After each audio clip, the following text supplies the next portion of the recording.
just have a cup of coffee, then I'll go. Thought that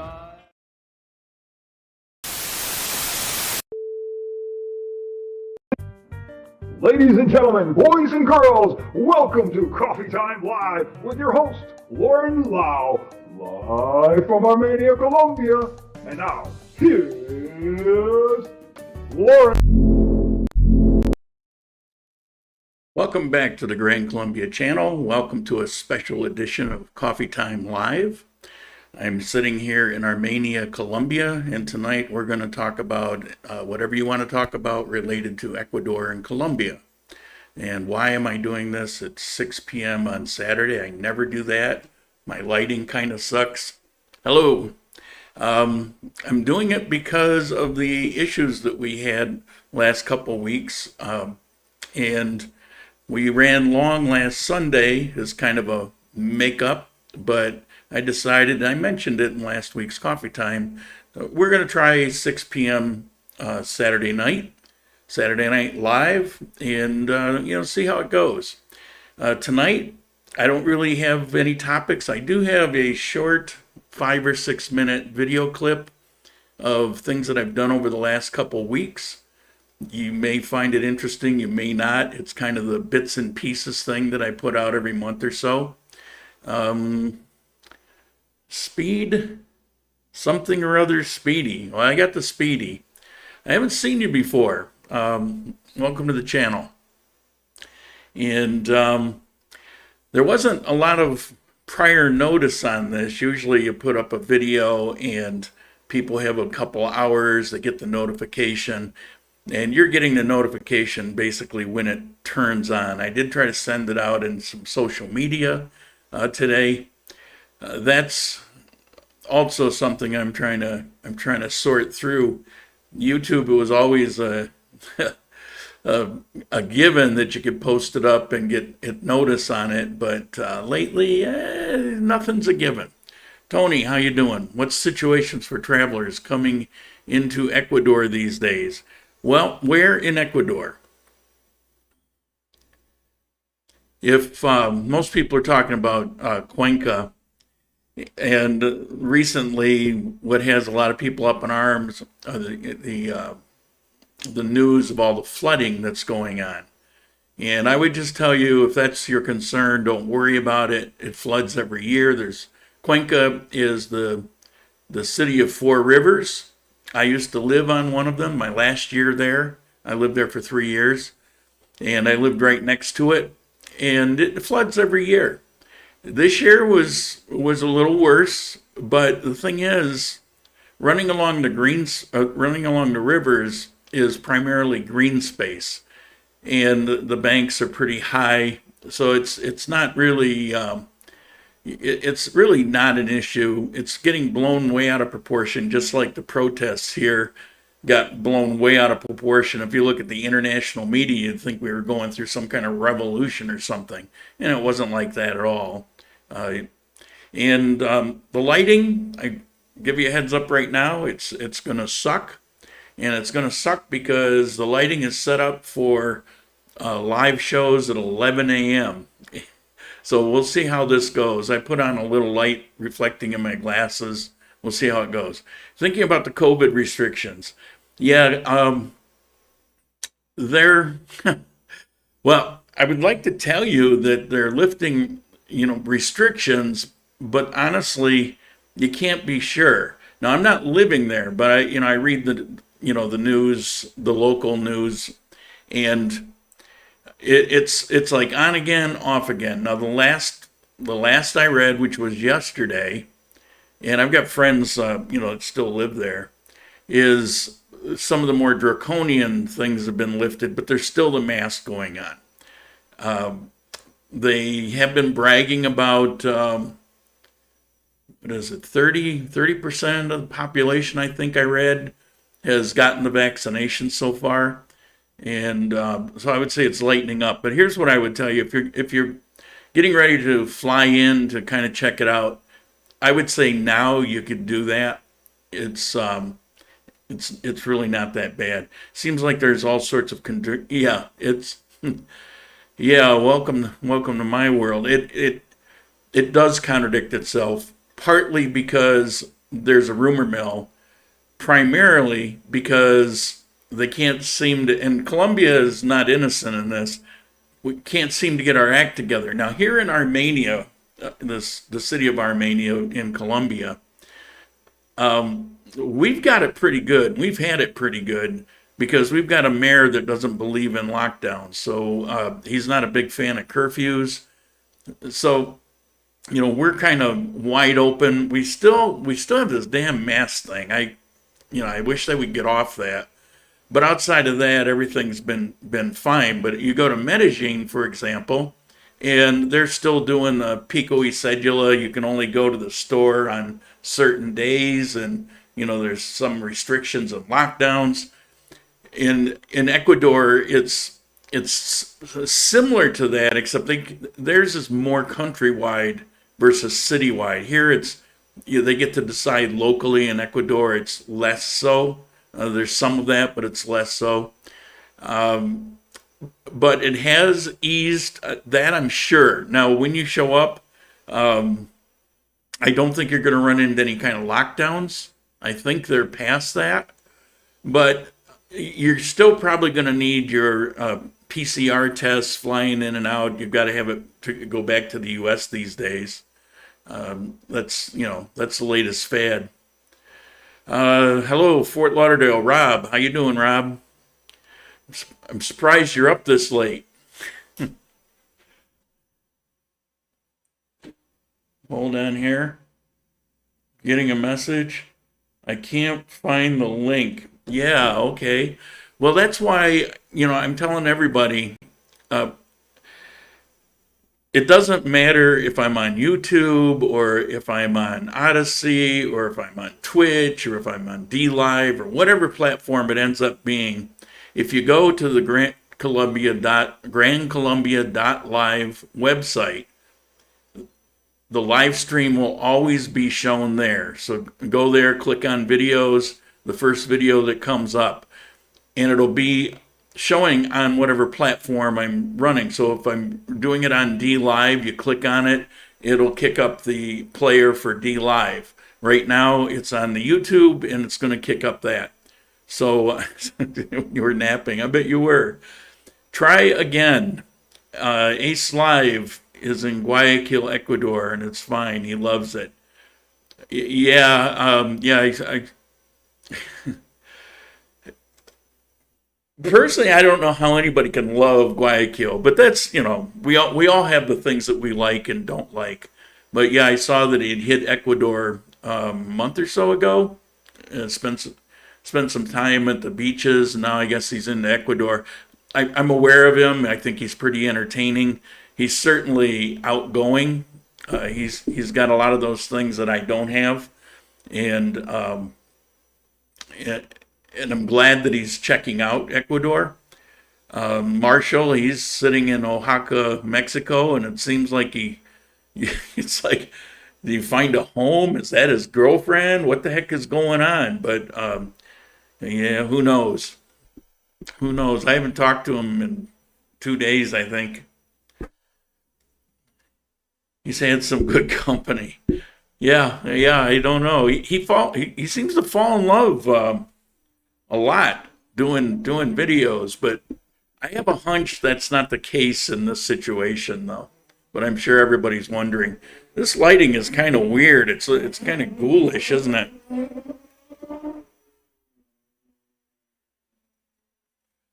Okay. So where was I? Yeah, Marco. It says chick. I don't know. Your lighting looks different than usual. Your face is very dark. Well, yeah, if you got here on time, you would have heard me explain my lighting's set up for 11 a.m. coffee time. And I didn't even think about it till I'm ready to turn the thing on. And I put this little light on. If I don't have this light on, it's like really dark. So, yeah, and it's playing havoc with the green screen. And yeah, but, it's there. It's The microphone's in the way. Let's move that. Yeah, it's kind of ghoulish. What can I say? If we knew, it would have been on time. What do you mean if you knew? If you know, I did post on the channel on the text post, and if you're subscribed, you should get a notification. And I hoped that was the case. Last week was the same issue. You just knew that at 11, to look at 11 a.m. because, it's always at 11 a.m. And it'll be tomorrow at 11 a.m. also. This is like a special one. I look sinister. Pretty much because I am sinister. You're seeing the real me now. Yeah, it all comes out in the end. Whoops. See, now I got the microphone so low, I'm banging into it. Let me try. Let's put it over here. Well, that seems a little better. Okay, I'm going to show you this little video clip. And let me switch over here. All right. And this clip is basically what I was doing over the last couple of weeks, and I'll explain a little bit here and there. It starts off with renting a car for the first time. I got my car back yesterday, by the way, but here's this clip about renting a car for the first time. Yeah, going to the elevator, going down to meet with them. Yeah, you can see I live on the 10th floor. Fascinating, riveting stuff. Yeah, I don't know why they put this padding in. It's some kind of COVID criteria. It makes no sense. I guess COVID won't live on foam padding. Yeah, they finally got the front office open. Some of you know what I'm talking about. But we still don't have the door to the mall. Then we go back here and I do a little transaction with them. I cut out my horrible Spanish. Buenos días. That was a quick elevator ride. Yeah, it's the magic of editing. See, it was a little dark here too. The light background doesn't Sin dulce. do any favors. Gasolina? Casi lleno. Casi. Casi lleno. No todo. No todo. Miren. Almost full. Okay. You speak English? A little, yes.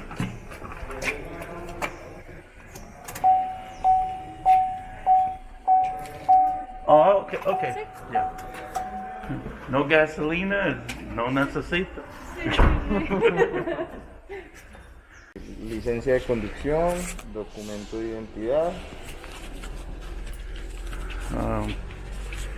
y la tarjeta.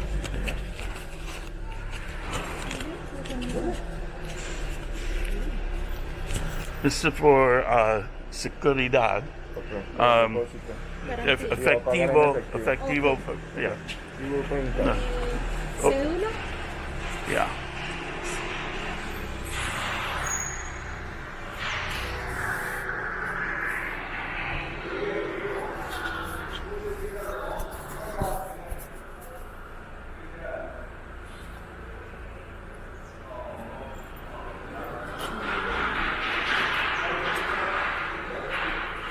While she does that, I will show you that. Okay. Okay, I pause it here. Answer a couple of your questions and talk about what's going on. I think it's for deliveries, the elevator. Actually, no, that's a set of elevators that they don't allow people moving in, furniture, anything like that. I asked them about it because that's what I thought, and they said, no, it's for COVID. I don't know. People just pull stuff out of their butts. When you rent a car, they bring it to you. Yes, it was pretty awesome, and they came and picked it up too. So it was right there in the parking garage of my building, and they came back right on time and picked it up. It was very simple. I gave them a credit card for security, show them your driver's license, And I'd actually I'd sent them some things over WhatsApp prior, made the appointment. But when they came, they were in and out real quick. I clipped a little bit out of that, but what you saw was, except for the walk around, that was basically, how long it took. And Cuando mucho, how much? Hold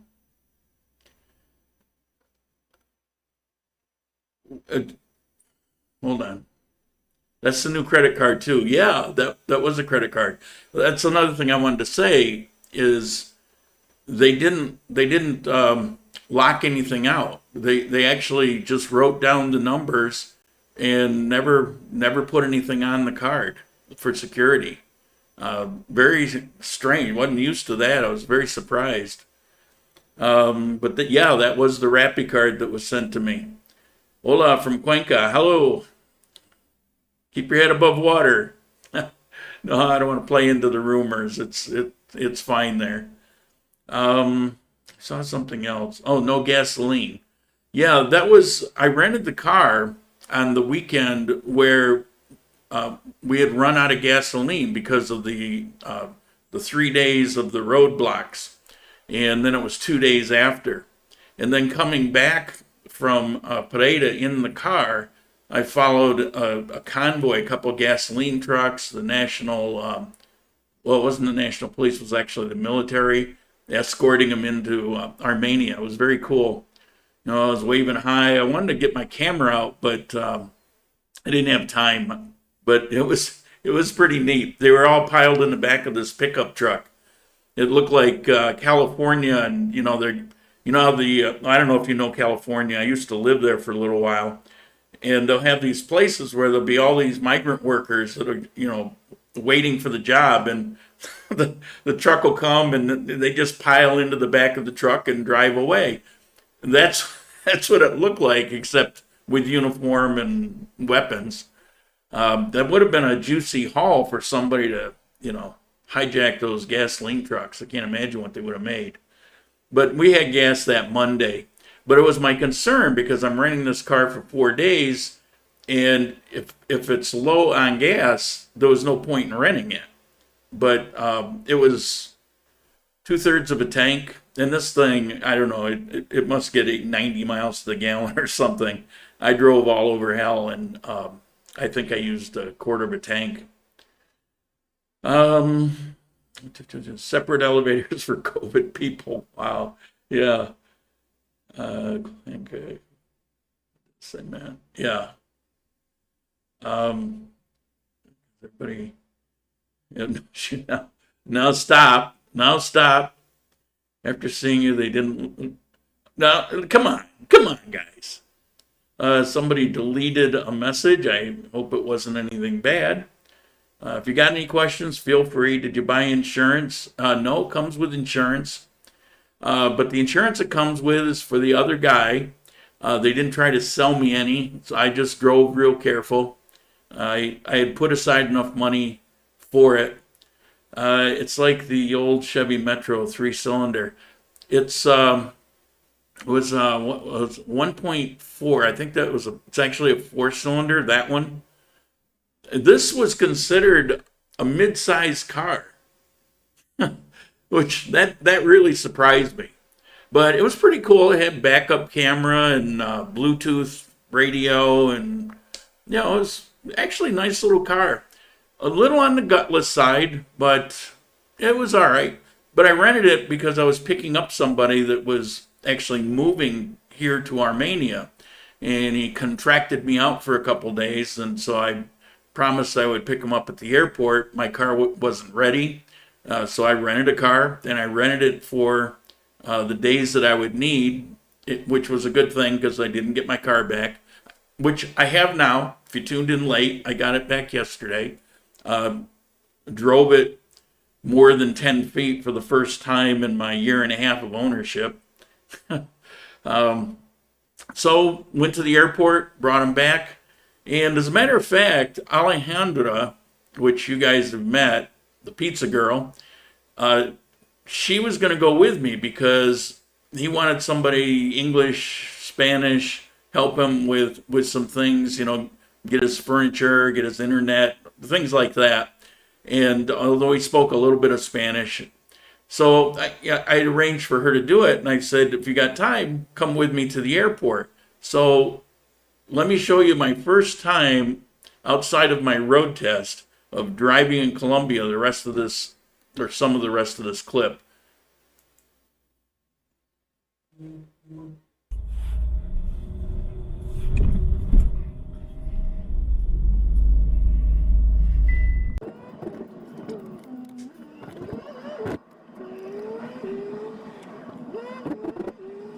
Two-thirds of a tank will go 200 to 300K, could be. Wasn't really paying a lot of attention. I just didn't want to run out. I didn't want to run short. I've got this run to 8 times speed. Now, you notice I had to go down, loop around, come back to pick her up. And she knew I was coming. I told her I was going to meet her on this corner that you're going to see. But old habits die hard. There she is. Now watch me try to get her attention.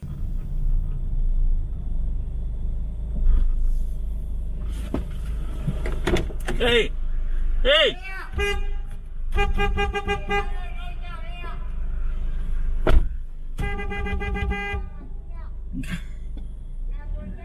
Oh my God.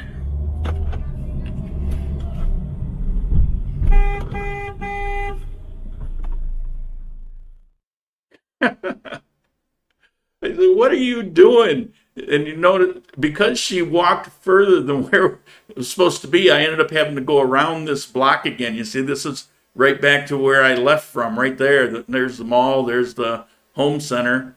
I said, you realize you just added 10 minutes to my trip. But, you know, it was all good. We got there early. I'd planned it that way. Driving at light speed, yeah. Well, 8 times the speed. Now I'm driving, getting to the south part. I'm in the south, actually, south of Central, and I'll be leaving Armenia pretty soon. Pretty uneventful trip. I know these roads real well. I didn't make any missed turns. Unlike in Pereira, well, in Pereira I knew the roads too, but I didn't know the turnoff where I was, and it took me 45 minutes to make a 10-minute trip. But here, it's not bad. You see, I mean, depending on what time of day, obviously, but, you know, traffic isn't horrible, no big deal. In Pereira, yeah, that was something else. Here's where I met with somebody at Bianco. This is the bakery version. There's 2 of them. One's Italian restaurant. And this building is awesome. It's got a liquor store. It's got 2 or 3 restaurants. It's got a whole bunch of things. And they have sourdough bread. It's the best overall bakery in Armenia. Prices are, yeah, a little premium, but it's really good. They got crazy looking, it's like I don't even dare look at this, but I figured I'd take the video of it. I did have an eclair there once that was killer. Leaving Armenia. Yeah, it was just it was just going to the airport. It's not like I was leaving Armenia. Yeah, the condos are nice, and there's actually on the other end, I showed in a video once, they have a private park for the people that live in their building. Now this is a Price Mart, in case you're curious, in case you've never been into a Costco before. You can see sort of, well, you can't see all the way back. That actually angles and goes back further. This was just a shot where I was showing Alejandra how I make pizza dough. So, living over a bakery, dangerous. Well, it's a really good restaurant, and that's where some of you might have seen it. I had Eggs Benedict, and it was the best I'd ever had. And I had them again after that, and it's still the best I ever had. And the chef knew it. He watched, and after I took my first bite, he came out of the kitchen, came over, and asked if everything was okay. It was perfection. I met with somebody there yesterday who's visiting Armenia, and it was later. I had a tuna sandwich, but I was telling about it. He ordered it for his lunch, and he said that it was different than the ones he'd had in a lot of places in the U.S. because of certain flavors, like a Worcestershire sauce and certain flavors that would come through. Except the hollandaise sauce was made. This guy actually made it the way it's supposed to be made. And that's the problem in the U.S. It's really hit or miss whether you get a good one or not. And, it's something I wouldn't have very often, but it's a real treat. And the thing in the U.S. is it gets discouraged. Back when I would travel, when I was doing consulting, I was traveling all over the country. Every once in a while, I would, particularly they'd have a brunch, I'd say, oh, well, let me have it. And it would be just disappointing. With this, I hit it. I mean, who knew that the best eggs Benedict I would ever have in my life would be here in Armenia, Colombia? But it's an awesome restaurant. Have you met with a chef at the country club after you served you the soup? Man, that was good. You got a memory. That was really good soup. Who came out? Somebody did come out. I don't know if it was a chef. Somebody did come out and ask how the food was. Can't remember who it was.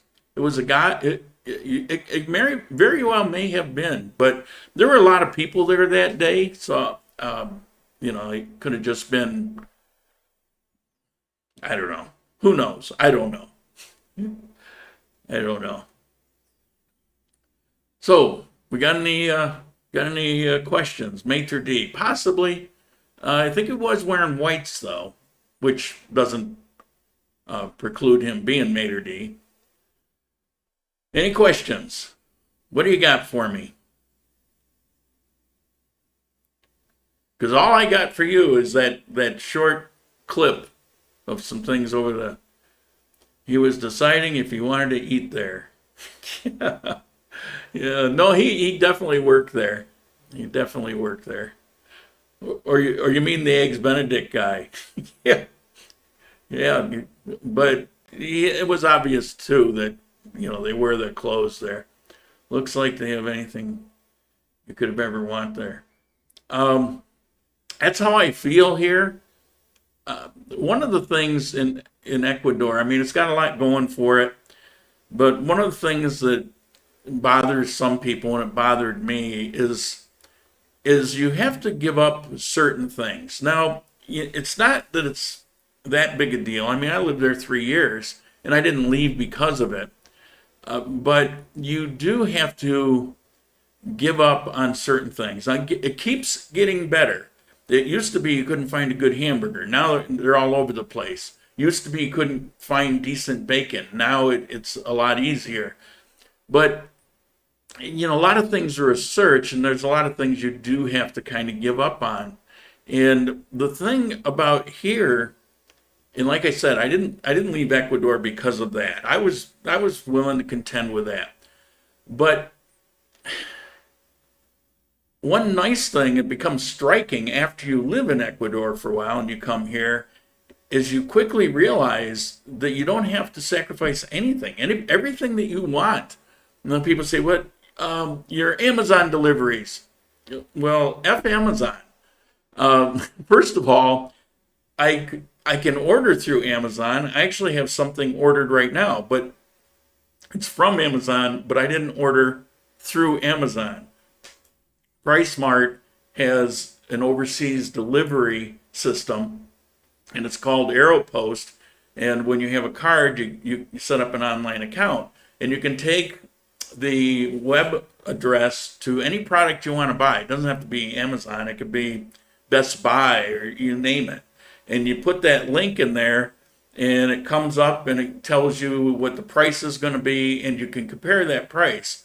Now, the reason I got this thing coming from AeroPost is because in this particular case, It was considerably less than anywhere else I could have gotten it here, and it was only a couple dollars more than if I were in the US and got it from Amazon. I mean, couple dollars, like less than $5.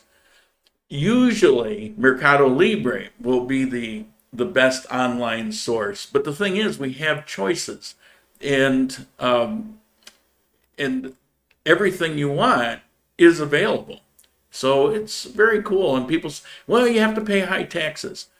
If you order from Amazon and you directly and it comes here, yeah, on a lot of things you're going to get hit with a tax. Not everything, but you're going to get hit with some taxes. But if you order it here, for example, if you order it out of Mercado Libre, there is no tax. You say, well, it's already there's a tax, but it's in the price. No, when I go and look, and just for argument's sake, let's say the item is $100, and I go on Mercado Libre and I can buy it for $102.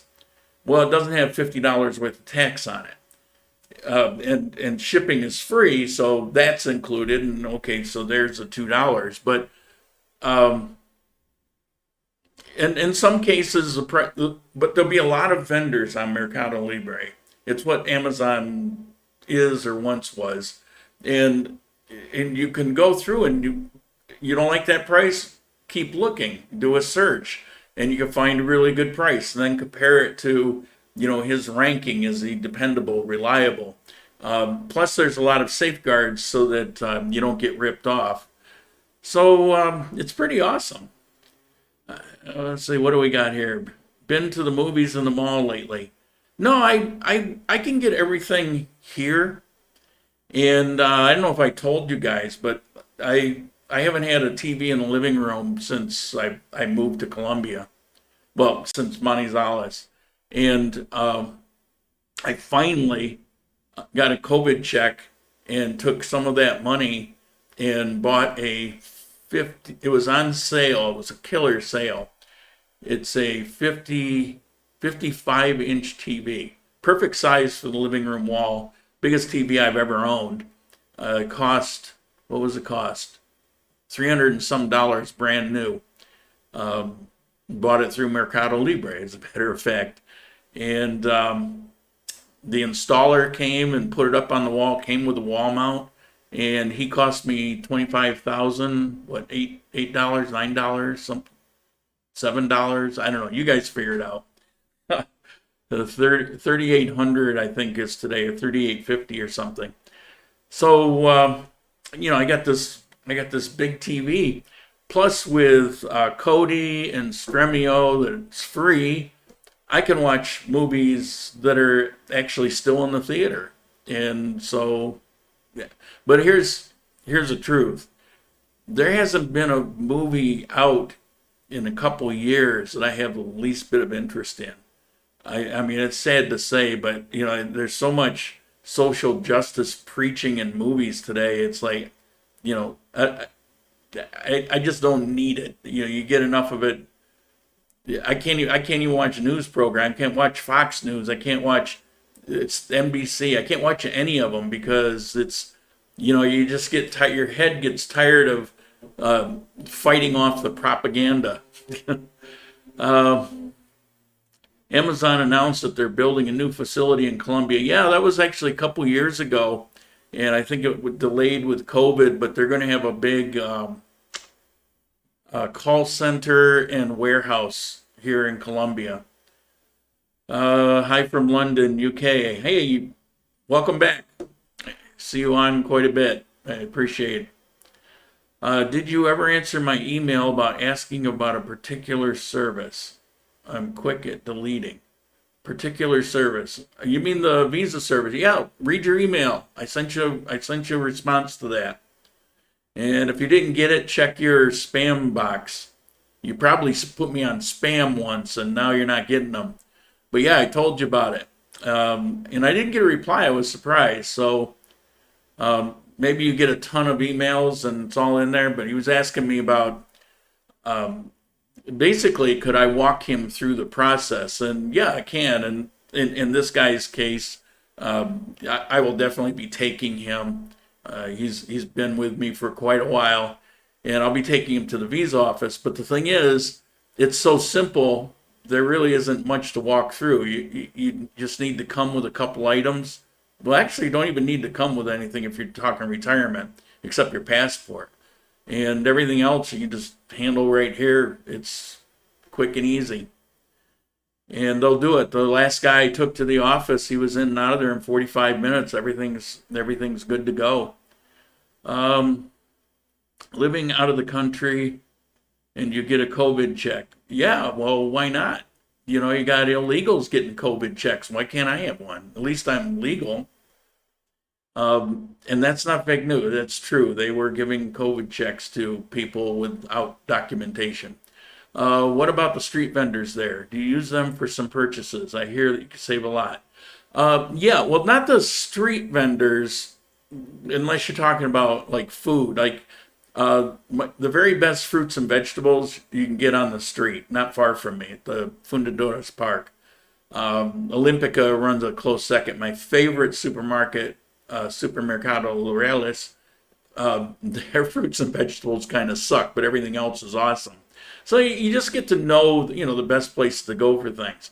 But you can walk down to Centro and the little tiendas, the little bitty mom and pop stores. They'll have a ton of stuff available. Honey, thank you, appreciate it. I don't know what an AED is, but I definitely appreciate the contribution. Thank you for that.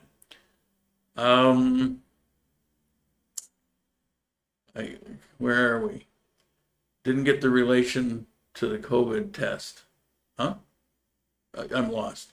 All right. I think it's a check the U.S. government sends out to help out. Oh, it's supposed to be an economic stimulus, and I stimulated the economy here by getting that TV. The rest of it actually ended up going back to the U.S. See, I must have deleted. I'll resend it to you. I still have it. I save them all. Social justice stuff is infuriating. Yeah, it's pretty. I posted up a KGB agent defected from the Soviet Union back in the late 70s to the United States, and he was interviewed in 1984, and I posted it up on my Facebook page because it's fascinating, because he talked about the Marxist plan, and he was relating to, it's a worldwide movement. He was relating to the Soviet Union, but China is also, it's part of it. And, their end game is to destroy the United States and basically to run the world. And he was talking about it then, giving very specifics. He gave some very specifics about how the Soviet Union was doing it. They were trying to do it in Pakistan and Afghanistan. Fascinating interview. You might want to check that out. And where are we here? Sorry, moving there. Yeah, I think he's a little worried about coming here, but I don't know. It's pretty awesome. Is that Australian dollar? Yeah, I don't know what it was. Lauren is still a citizen. Yep, still am. And I won't give it up, not until, it goes down the tanks. KGB guy said it all. So I take it you saw it was a fascinating interview. United Arab Emirates. I kind of thought, but I wasn't sure. You ain't no normal boomer. Yeah, well, I never been accused of being normal. Many countries are fighting back. Many countries aren't fighting back, sadly. But you are seeing some backlash in Australia. But a lot of countries, most of Europe is already, gone off the deep end. So, but I don't really want to talk about that stuff here. Supposed in the area. It's in Armenia. Huh. Awesome. Thank you. Carlos and Maria. Here in Florida, I was finally able to go into Publix, Home Depot, and Target. it was weird and liberating. Yeah, it's pretty awesome. You know, that video clip you sent me today, walking down Hollywood Beach in Florida, and there wasn't a single person wearing a mask.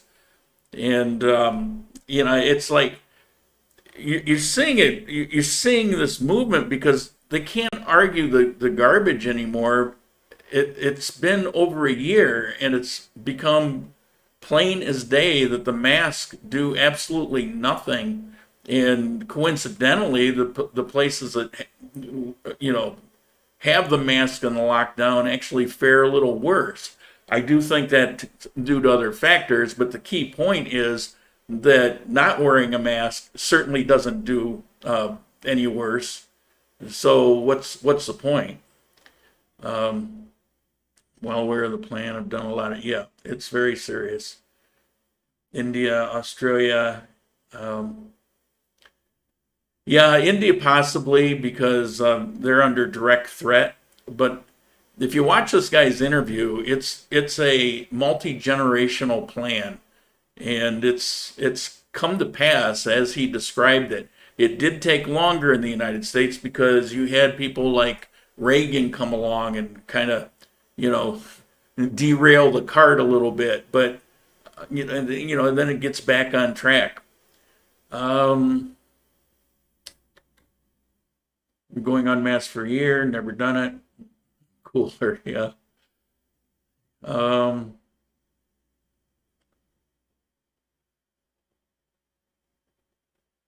Well, some people are fed up with the propaganda, but you know, a lot of people don't realize that they're believing in the propaganda. And you have to understand that since after the 60s, this has been embedded into the colleges and then the high schools. Excuse me. And so it's been working on people, you know, their entire lives, you know, people younger than us. It's been working on them their entire lives, and they've actually bought into this. And at some point, you get a tipping point. That's how these things happen. Hey, I'm in Salento till August. Maybe we should go for a Tinto in Armenia. Absolutely. Sure. Let me know when you're in town. I don't think I'll be in Salento anytime soon, but there is a possibility that next week I might go for a day. You know, send me an email. We'll keep in touch. I'll give you my WhatsApp number. Trying to keep track here. I used to get RC colas and moon pie. We're still on the Winn-Dixie thing. What about Piggly Wiggly? Don't leave out the Piggly Wiggly. I lived in North Carolina for a while. Those people would be lost without Piggly Wiggly. That's what makes it propaganda. Yeah, exactly. Salento. Where were you before Salento? And why are you in Salento till August? That's a long time to be in that little bitty town. I mean, I get bored after a day. I mean, it's a beautiful place. Maybe because I've been there so many times. You know, it's like kind of like when anybody visits, it's almost a prerequisite that they need to go to Salento because they do need to go and see it, and Finlandia and other places. I think it's important. But then I've been so many times. Taco, thank you. 2222. What's with the number? Props on the fedora. Thank you. I really like this hat. I wish I wore hats. I would wear this hat out. I just don't like to wear hats. Never have. When I was in the military, you know, in the Marine Corps, you have to wear your cover outside. But being in the air wing, you could get away with a lot of things like not shaving properly and letting your hair grow longer than it should have, at least during wartime. And I would take that cover and I would just put it in my pocket. And every once in a while, somebody come along and give me crap about it. But for the most part, you know, I got away with my whole life just being hatless. I don't know. I've never really liked them. You know, it's not like I'm hiding anything, well, outside of my bad hair day. But I don't know. I just really, the stylist hat, it's really well made. it's the same material as the Panama head. It's a Tokia, but it's a little stiffer, which is actually in some ways even better because it holds its shape unbelievably well. Belgium. What happened, Belgium? What I miss? Oh, do you know if the Yippee Fest is going to happen this June? I can't imagine it's not going to. What he's talking about is it began in Armenia, and it's a celebration of the Jeep. And a couple of weeks ago, I showed pictures and talked about it. The Jeep is practically revered here. It was a life changer. And it's one of the many reasons why there's such an affinity towards people from the U.S. here. If you're in the U.S., you get this idea that there's a lot of anger and resentment because we did this and we did that. But if you live here, you see things from a different light. And we do a lot of good that if you're in the U.S., it's almost like you got to flog yourself. And, it's like, yeah, there were times when we were doing the Banana Republic thing, but we got over and made up for it long ago. And you don't have to be ashamed. I do love coffee. What did I order? There's no tax on it, but my grinder is on its way, and so I ordered the cheapest burr grinder I could find. I read all kinds of reviews. You wouldn't think it'd be that big a deal, but when I spend $40, it means a lot. And so, what kind of burr grinder can you get for $40? I was worried about that, but I found one that had consistently great reviews, and I looked at the schematics of the breakdown and all of that, and I said, well, I'm going to take a shot. It's better than the one that's on its way out, which was not even a burr grinder.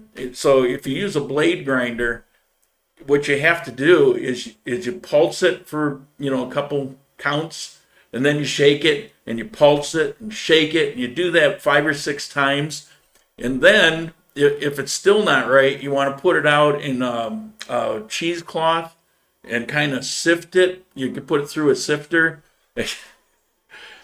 I'll be really glad to get a burr grinder. And it's not that I'm that fanatical over coffee, but, I don't drink it that often. I drink it once a day, and generally maybe 5 times a week. This week I hit 4 times. And it's not like a rule, but it's like I never really drink coffee. You get around 11 o'clock in the morning, and I'm not drinking coffee. But yesterday, when I went to Bianco with that person, very nice person, by the way. When I went there, well, let me turn something off here. Well, when I sorry. When I went there, I ordered a mochaccino. I hadn't had a coffee in a couple days, and I was curious how is it? Usually, if I go to a place to check out their coffee, I won't have coffee that day, and I usually try to go late morning. Okay, I missed some things here. Let's get back here. It's been a central point to move out from for the last 6 years. So you're living there. Oh, I get it. I gotcha. So you kind of wagon wheel out from Salento. Well, it's a good place to come back to and kind of chill. I'm coming to Sabaneta in July. Welcome to Armenia. Well, these days, right now it's lockdown, but there's 3 things that would keep me from ever living in Medellin. I don't like big cities. It's a big city, although it's one of the nicest big cities I've ever been in. But the pollution is hellacious and the traffic is ridiculous.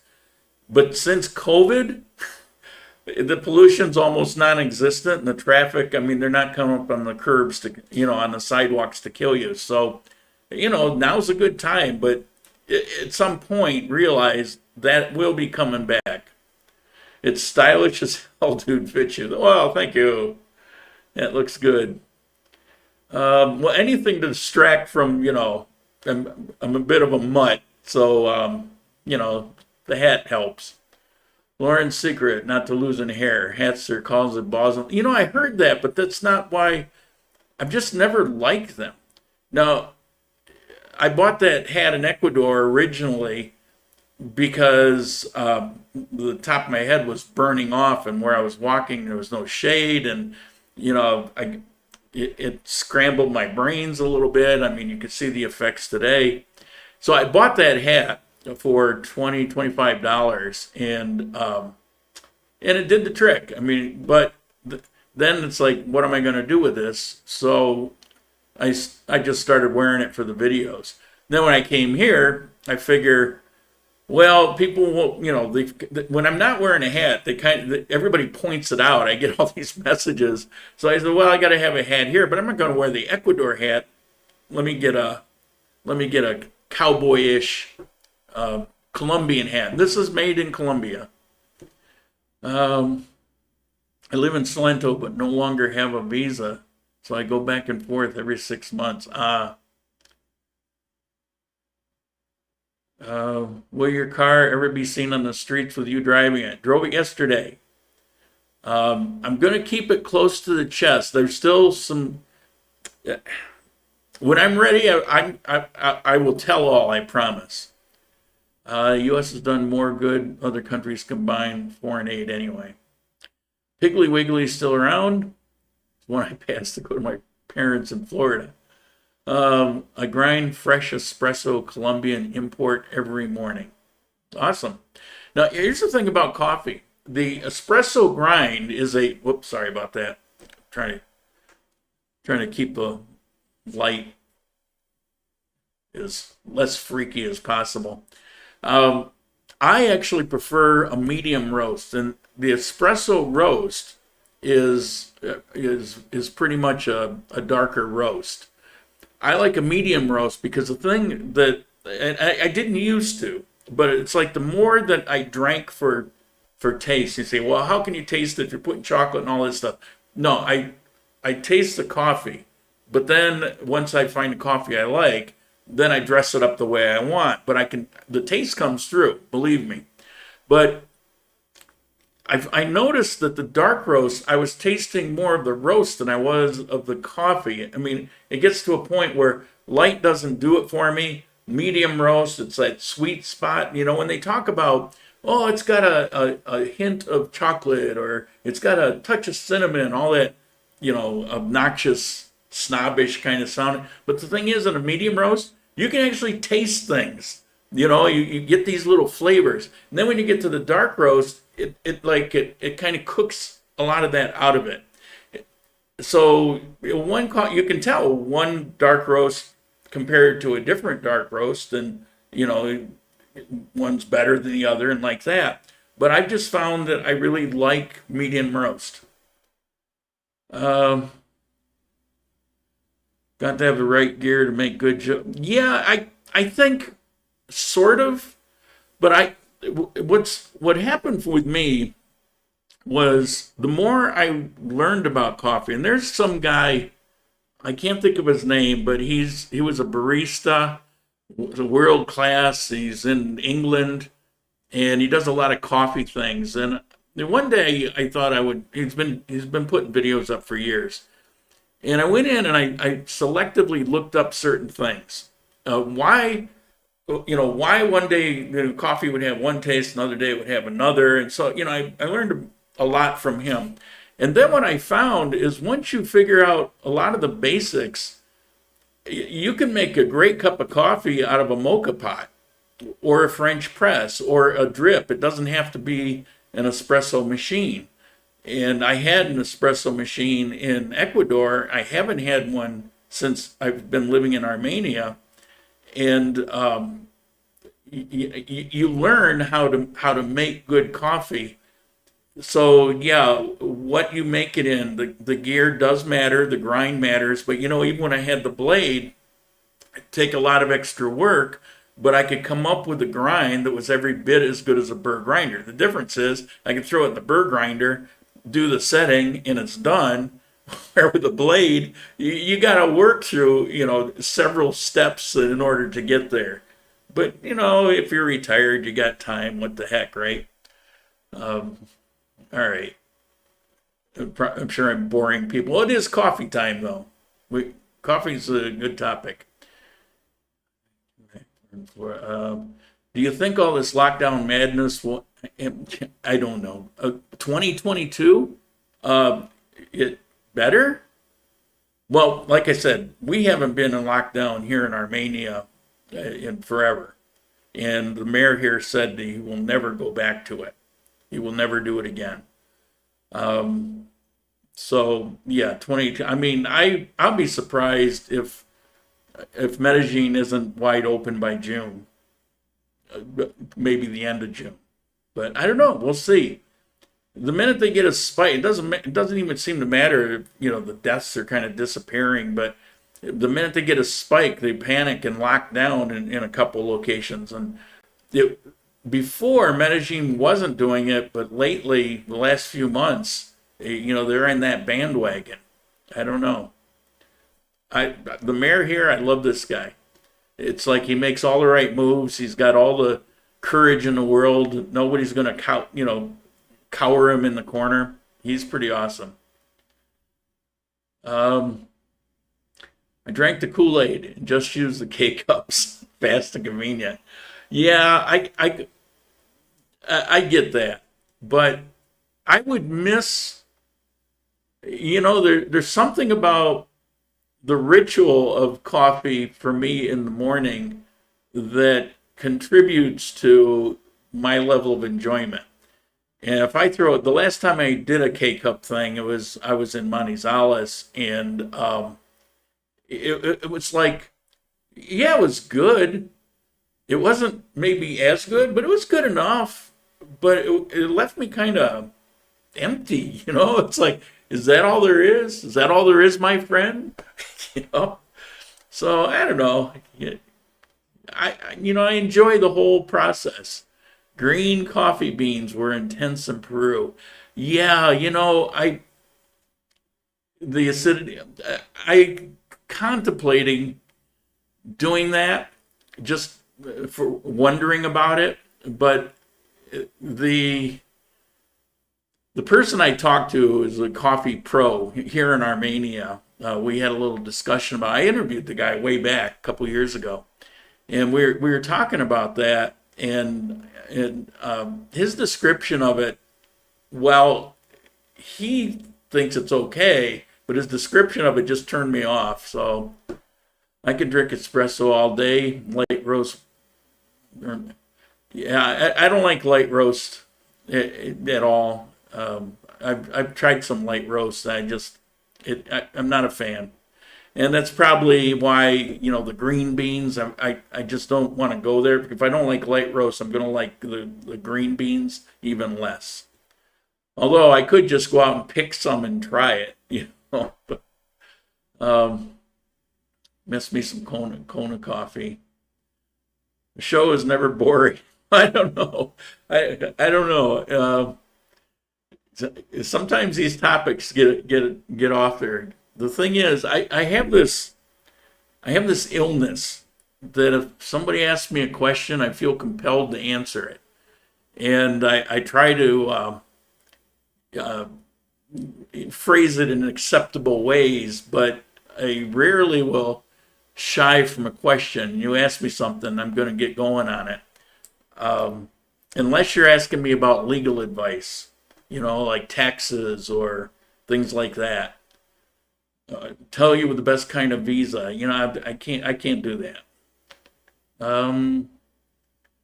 Just want to see Colombia in its true glory, not under the thumb of communist global agenda. I only get one impression. Colombia is an amazing place. I fell in love with it 20 years ago. I always had in the back of my mind that you don't think that you're ever going to get to retirement. But I thought, if I ever retire, man, that's probably where I want to go. And then I end up back here. A bit of a roundabout way. I didn't think I could come back here. It's a long story. I've told it before. But I went to Ecuador because it was the next best thing, I thought. Well, they're very different. But it's like I just want to get close to Colombia. You know, maybe that'll be. But then I started making the trips, and I go, why am I can live there. My concern was unfounded, and I could just go live there. And okay, I'm in Armenia 3 years now, and I absolutely love it. I say this in all sincerity. I truly love. There's not a day that goes by when I go up, with my coffee and look out over my balcony and think, "Damn, you're the luckiest person on this planet." Because you've got something to keep you occupied, this and people coming here. You got enough money to get by, but more than that, it's just like I get sheer joy. And when I was talking a long time ago, before I was living in Armenia, but I was talking about Armenia, and I would say it's this intangible thing that I can't explain, but what I can tell you is that whenever I end up in Armenia, I get this feeling like I'm home. And that was the best way I could think of doing it. But home, not in the sense of, you're back to your house, but home in all of the, it's snow on the roof and it's Christmas time and your best friends are over and you're having popcorn and watching a movie and that kind of thing. I don't want to get sappy, but those feelings I get here, and a few places ever in my life, and some of you know I've traveled all over the world, and I did love living in Japan, but I never had this feeling there even. Okay. Talk about rambling. So, yeah, I'm not a fan of that coffee, but I get it. I guess I'm a very stubborn person. I'm a very independent person. I could never really work for anybody. It's like, why did I have businesses? Well, that's why. And I like what I like, and I take recommendations. Not that I don't listen. I listen to what people say, but I pretty much stick with what I like.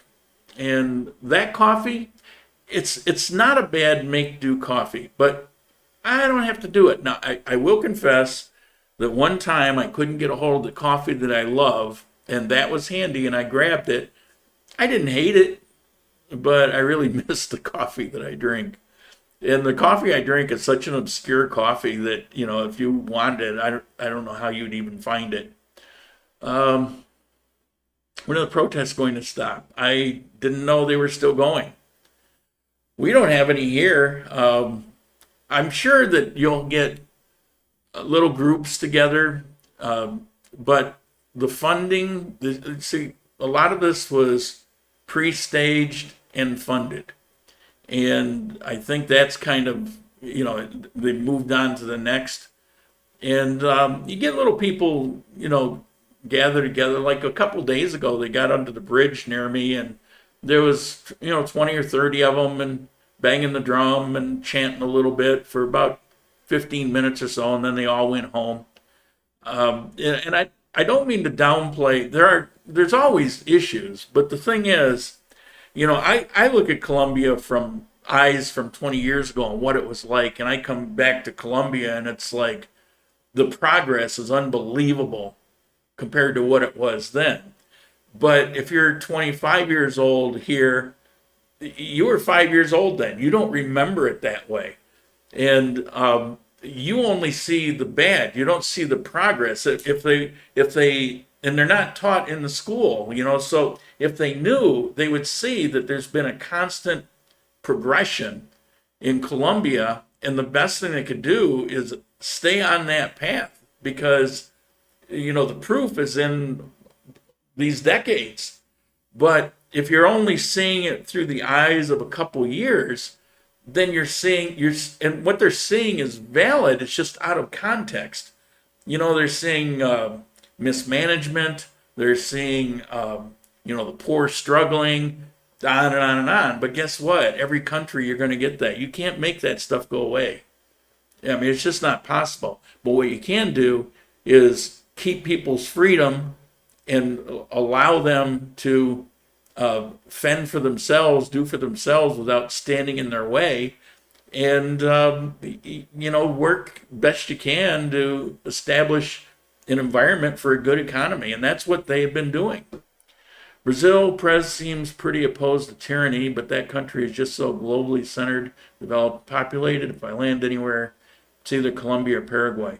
I have no desire to go to Brazil, but I can honestly say I've never been there, so my perceptions of Brazil probably don't mean much. But here's the thing too, it's like I struggle. It's bad enough struggling with the lack of Spanish that I've got. I don't need to, dive into the Portuguese. So no, I'm good. But this is where I wanted to be, so that's it. I'm not even sure. Originally, I was planning some out of this country trips. I'm not even sure that my trips will be out of Colombia. I don't even want to cross that border again. That probably sounds weird, but there's a lot of things that I want to do, and I threw up a map on the Gran Colombia Facebook page and a couple other places with 3 locations highlighted with arrows pointing to them. And some people kept asking me, what's that all about? What's that all? Those are the next 3 on my list.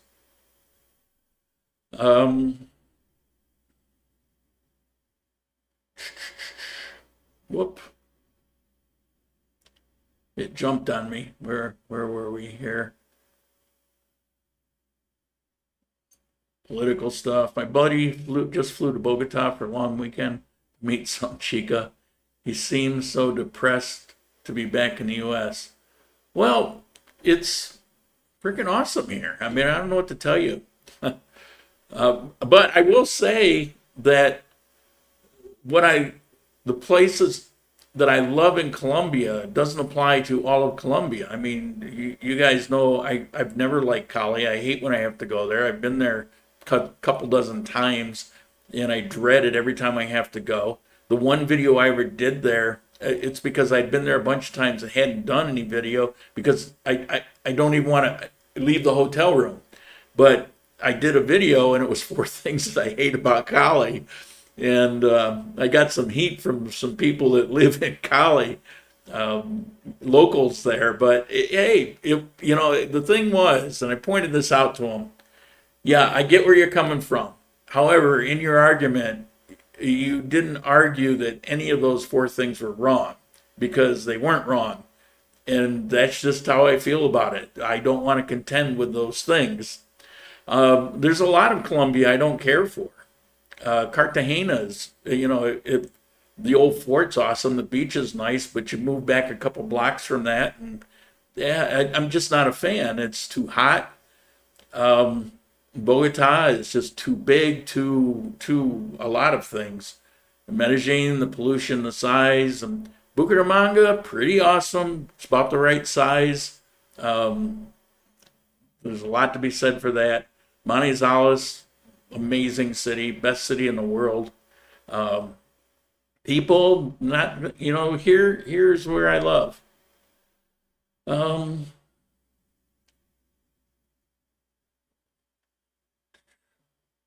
That girl from Bogota did a pretty good video about different issues affecting corruption at the top of the list. 40% of the people. Yeah, see, that's I didn't see her video, but if you're younger, that's your take on it. And I'm not saying that it's not true, but they're seeing part of a picture, and they're seeing it without context. And what occurred was funded. Now it's been proven. We saw it here in Armenia with the people that were arrested for violence. Almost all of them were not from Armenia, weren't even from Candio. Some weren't even from Colombia. They didn't just stumble here all of a sudden. It's like, oh, let's go join the protest because we got nothing to do. These people were paid to do what they were doing. And so you take you take a grain of truth, you educate out of them any context so that they only see something as bad, and then you throw gasoline on the fire and you get what you got. And that's what it was. So, here I hear it all the time from people that are, below 30. They tell me these things, and yeah, I get it. But do you know what it was like for your parents? Well, yeah, but they exaggerate. No, listen to your parents. They lived through that. They're the ones that don't want to go in the direction you're talking about because they've seen that progression. Okay, I see Armenia on the skyline here, and it feels like home too. Oh yeah, you can see Armenia from there. Usually, not always. I used to love living in Armenia. Oh, in America. Oh, yeah. Well, there's you got another couple years before you give up on it. I think there's going to be a big backlash, but who knows? It depends. I mentioned that tipping point. All I ever heard about Colombia growing was Colombia gold in the coffee. There's aspects I'll never forget. Driving around at night, smoked barbecue, cheeseburgers, guns, the overlanding out west, leaves changing, but there's so much more fulfillment in Latin America. I miss spring a little bit. I miss the fall quite a bit.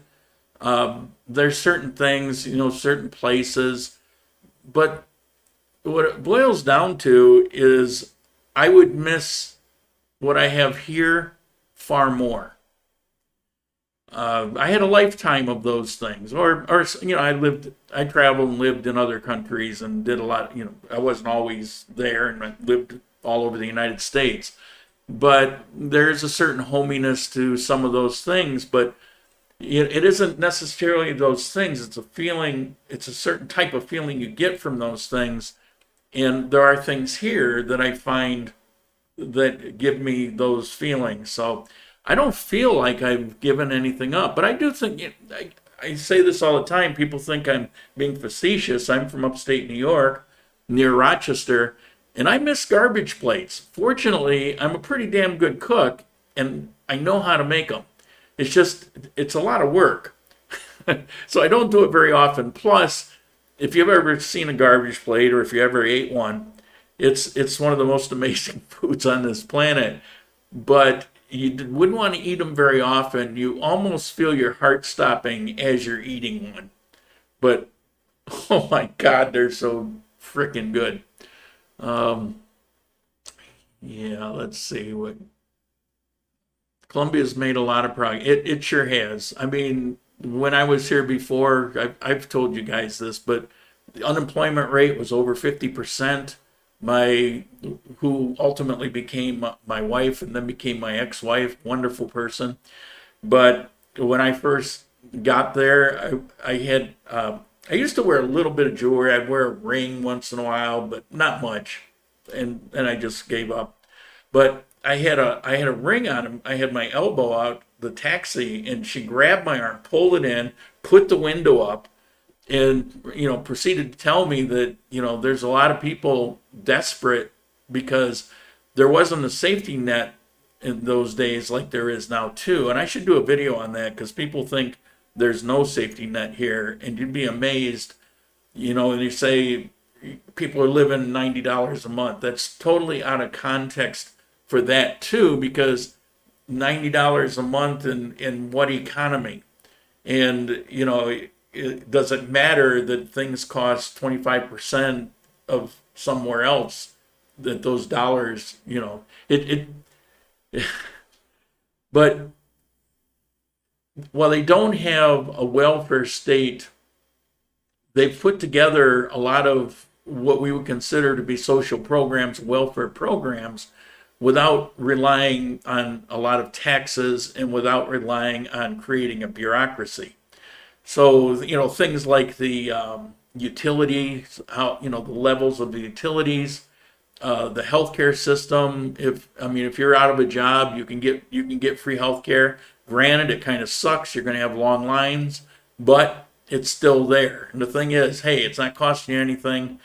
You know, we're not going to roll the red carpet out for you, but you're not going to die. Well, I'm not going to go through it now, but there's a ton of things built into the society that were not here 20 years ago, that the truly poor, the bottom 20% of the population actually have a number of protections. You know that you can go to the university free. So there's all kinds of things if you're poor here. I'm not saying it's good to be poor, but they're not starving in the street. Some Venezuelans might be, but that's a whole nother thing. Where was I?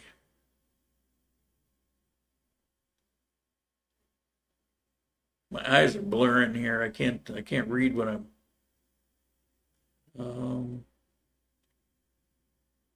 Says the beautiful beaches plus good internet in those locations. The road is important to me long term.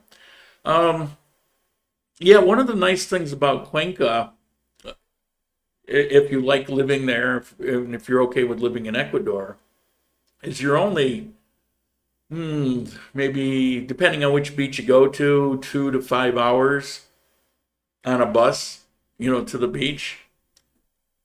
So that's pretty cool. Japan is really angry with China. Well, what's new? Garbage plate versus bandeja paisa. It's not. That's funny because I can't believe you said that. I've always viewed bandeja paisa as their version of garbage plate, because if you sit down with somebody from here, a lot of times what they'll do is the first thing is they'll start mixing it all up, and then it looks like a garbage plate. What is the name of the rolls they make that are shaped like a canoe? I don't know. Did you get good feel for Santa Rosa de Cabal? I lived there for 9 months before coming here. Love the place. I just been through. So I can't tell you, it's too close to Pereira for me, and I get called out on this, and rightfully so. I'm not a fan of Pereira. I don't like it. I lived there for close to a year, but I have to admit that there's other aspects. There are reasons beyond just the city, but the city itself it's really crowded. There's pollution. It's not a huge city, but it's compacted in weird ways, and it just gets hot because the air just kind of hangs. It's just kind of dead air, and not always. I mean, there's some really nice days there. There's some great areas. There's some nice neighborhoods, but I don't know. It's just not me. So anything related to it, I just don't get all that interested. I really had to push myself to do those couple videos I did. Rob, are you on MeWe? He doesn't really go on social media at all. Yes, he doesn't understand the question. It's kind of like a Facebook platform. I'm a beach bum. Ultimately, I'd split my time between mountains and oceans. In pre-university, I did not know that. Yeah, there's a lot of things that people aren't aware of. Don't judge a book by its cover. People look at it, it's like, oh, their minimum is only $400 a month, and you really have to look at the overall picture. But I'll tell you, there's people in the United States that will struggle, in England that will struggle. If you're at the bottom end of the food chain, it's a struggle. But all things are relative, and there's context. And you have to take into account the help that is there for you.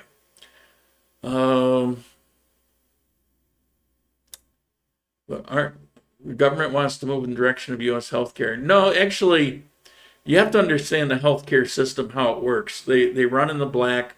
I've got you have choices. You actually have choices here in Armenia.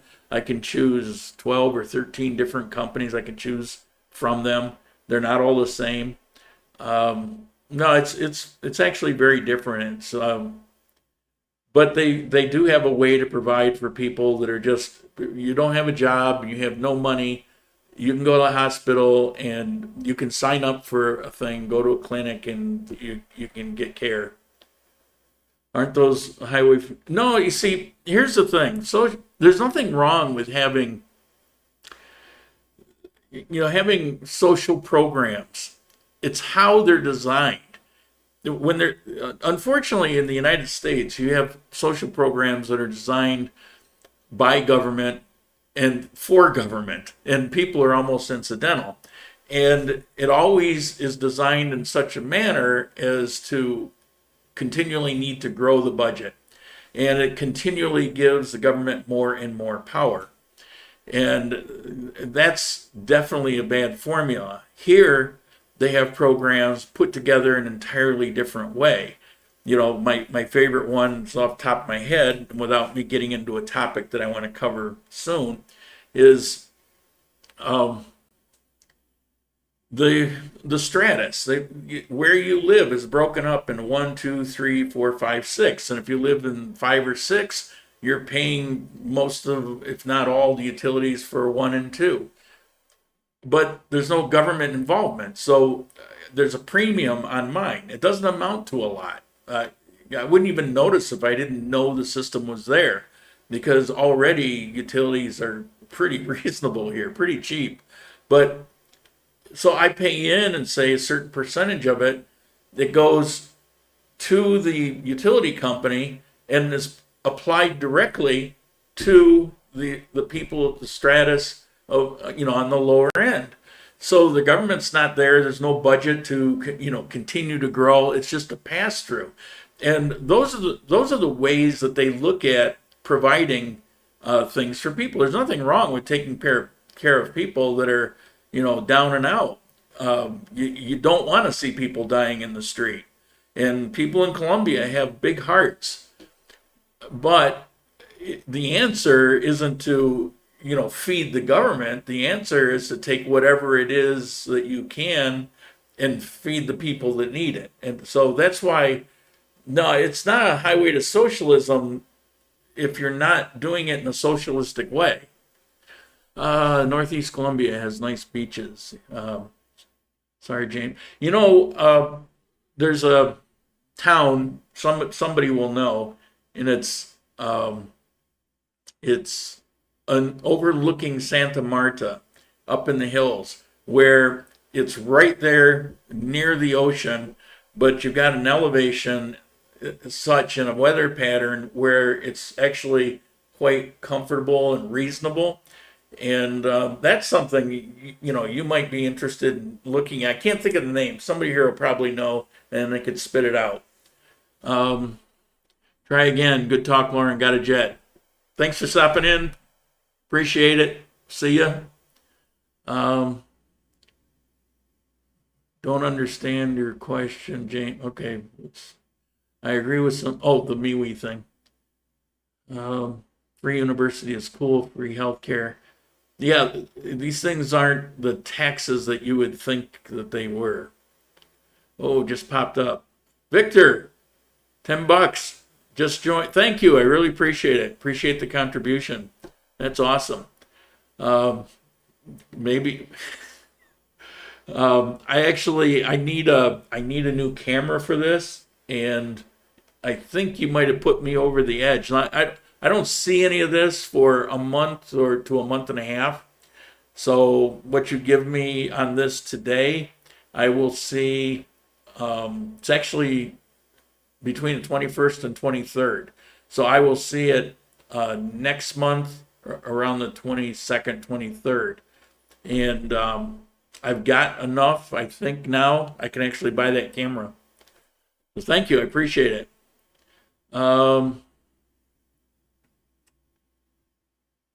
Pereira, just the ladies, otherwise don't like the place. Pereira is known in Colombian by Colombians as that's where all the loose women are. I'm not saying that's the case, but it has that reputation here in Colombia by Colombians. They're just friendly, but not. Medellin, a lot of people you run into, they're kind of jaded, and they've run into you or somebody like you, a million times in their life. And, you get to a place like Pareda or here in Armenia, it's like you're the first time, there's a good chance you're the first foreigner they've ever met. So there's a curiosity, there's all kinds of things like that. So I'm not saying that's true about it. It just flashed on me that you hear Colombians will talk like that. Nothing is free. Do you have any tips on learning Spanish? Learn Spanish. I'm not the one to give tips. I suck at it. I know enough to get by. And it used to be frustrating for me because I should know Spanish. I lived in Japan for 3 years. I had a Japanese girlfriend, and I went to the university for Japanese. In 1 year, I was fluent, and I was told by my friends there that I didn't even have an accent, that my pronunciation was really good. Now, Spanish, I came to Colombia. I lived here for almost a year. I married a girl from Pereira, well, Dos Quebradas, actually. We were married for 8 years. I then moved to Ecuador. I lived there for 3 years. I'm living here between Manizales and Armenia over 3 years here, and my Spanish is like a third grader, or more like maybe a 3-year-old. So I don't know. I'm probably not the best person to give advice. For me, the computer programs are just too boring. Classroom is too boring. I will say that the language exchanges actually helped me a lot, but mostly it's just here in Armenia, because so few people speak English, I live my life, and it's going to improve your Spanish. So, I've learned enough to muddle through. I don't need a translator for almost anything, unless it was something legal. Love the rivers in Cadillo. I miss the ocean. Yeah. Exactly. Tax dollars should go to the people, infrastructure. Yep. It's not free, but damn, tax is crazy considering what it actually goes towards. Too bad. My glasses are smeared, or maybe it's the glare from that light. I'm having trouble actually. It's the glare. Tax is crazy considering. There's Victor. I'm up to the Victor contribution. Okay, I guess I need some help, and I'm glad to help, just not to allow them to use the system. So I've been, okay. I have to separate the conversation, which is good, from, something that I can actually comment on. On true capitalism. Yeah, you see, I should do live stream on my private channel, and I have a lot to say on this stuff, but I've been saying it I began my life as a socialist. I remember arguing with my mother about the Soviet Union was not the evil empire that she seemed to think they were, because I didn't know any better. And even then, I had a teacher in high school back around 69 that told me these things, and you believe your teacher. I felt like a fool later, and then I remember voting for Anderson. Do you guys remember him? And then I voted for Nixon. I voted for Reagan, and it was around the time of Reagan, not because of Reagan, but it was around the time of Reagan that I took an active interest in all things politics, and studied for a number of years and came up with my own personal conclusions. But that took me on a side road about Marxism, and that went on for years because there's so much to know and so much to read until you actually kind of get a pretty good overall picture. Yeah,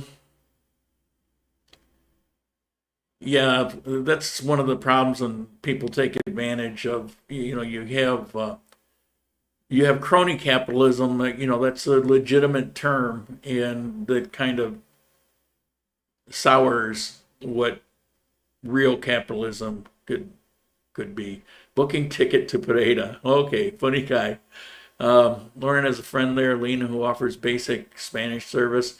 Yeah, that's true. Actually, quite a few people have contacted me, and I keep getting feedback that they absolutely they thank me for telling people about her, and they say they're doing really well with it. So I'm glad to hear that. But I don't advocate people lightly. I can tell your Spanish has improved a lot. You definitely understand a lot. Yeah, pretty good. It depends. One of the things I still struggle, I translate as I'm hearing it. And so it's easy to fall behind. So, I constantly have to ask people if they could please slow down. And invariably what happens when you ask them if they could please slow down is they don't slow down. They just talk really loud. It's like, no, I'm not deaf. But I don't know. It doesn't bother me. I mean, it's not much bothers me anymore.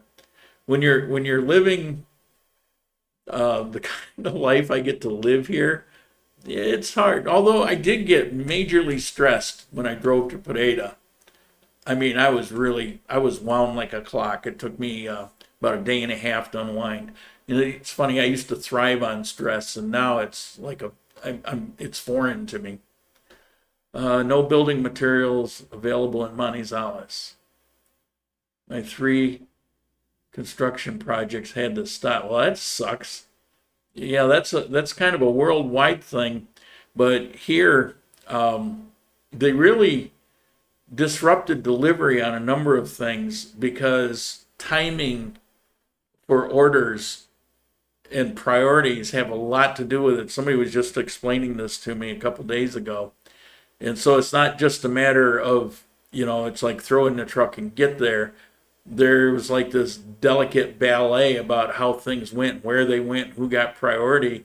That's what was disrupted. Now it's like put together that food chain again. You Bolshevik. Yeah. That KGB guy got to you back then. It's always the universities. Yep. Nixon may have been a great liar, but socialist? No, he wasn't. He wasn't a socialist. I was over it by then. A red in the Marine Corps. I said when I was younger. So I'm in high school. I didn't go in the Marine Corps till I was 19, and I went in the Marine Corps because back then they had the lottery draft, and my number came up, and I didn't want to go spend 2 years in the Army, so I'll show them. I joined 4 years in the Marine Corps with my aviation guarantee, and which was pretty good. I got a lot of different schooling and enjoyed flying and all of that. But by then, I'd already kind of realized, I would say, when I say I was socialist when I was younger, I would say probably 15 or 16 to maybe 18 or so, more or less. But I'm not stupid, and if you actually step back and look, you kind of figure out the huge flaws in it. Lay off the caffeine. Yeah, I don't drink much. Lumber's expensive, quantities are trending up. I'd rather be doing rebar and concrete adobe style. Here, construction methods are pretty typical to what you'd be used to. In Ecuador, that's a whole different thing. There's a extreme lack of standards, inspections, and things. But here, it's not the U.S., but there's actually standards. It always bugs me that people equate democratic socialism with communism. There's no such thing as democratic socialism. It's the same thing. So sorry, I'm bugging you. I know it. I had somebody tell me that I shouldn't use the word socialism. I should use the word Marxism. If you really if you really study this, it is all the same thing. It's the same thing. All these isms will disappear in 40 years, whole new. Tell the Swedes. Actually, I love that. People, why don't you do this? That's the first thing that comes up with people that actually haven't studied this. Look at the system in Sweden, then come back and tell me. They're not living in the system you think. I would see, if this was a private channel, I would go off, and the people paying for the social network are the poor. Businesses actually get a break. They tried socialism some years ago and it was an utter failure, and they've switched to something different. So yeah, tell the Swedes, and I'll actually tell you. My draft number was 5. I don't remember what my number was. They didn't go in a chronological order. Just, they picked your number, and it was like a lottery. I don't remember what it was. Don't know. It's funny though, I can remember my laundry number. They put it in magic marker on your chest. In the Marine Corps, you're given this laundry number, and it sticks with you. All your clothes are marked with it. My number was 36. I can remember that. Ecuador was swooped in a way, like some parts weird. No, it's definitely unique. It has a lot going for it. It's like people misunderstand. They think I bash. When I've done a couple videos talking about the things that they don't tell you about, and all the media that tries to promote it for a profit reason. And I never slam it, and I always tell people that I enjoyed my time there. I made good friends, and there's a lot to be said for it. But everywhere doesn't fit everybody, and I couldn't stay. But I was willing to make do with a lot of things, and like I said, I came here, and all of a sudden I realized I can live in a place that I love, and I don't have to sacrifice anything. I don't have to compromise anything. So yeah, there's no looking back for me. Although I'm still illegal. I have 2 more years to step foot in Ecuador and back out, or I lose my permanent residency. You have to put your foot on land in Ecuador once every 5 years. I'll probably do it just for the sake of doing it, but I figure one of these days I'm going to go visit some friends, the ones that used to stay in my house around Christmas time, and that'll take care of it. I keep telling them, but then things keep coming up, and I just don't get out of here.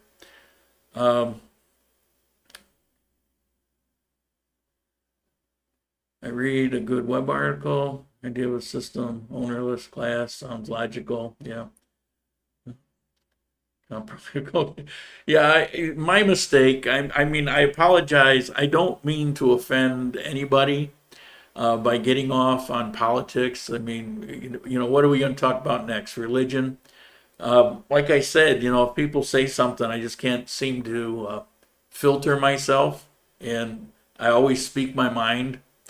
But I never really want to insult people. People have their own, their beliefs, their own experiences.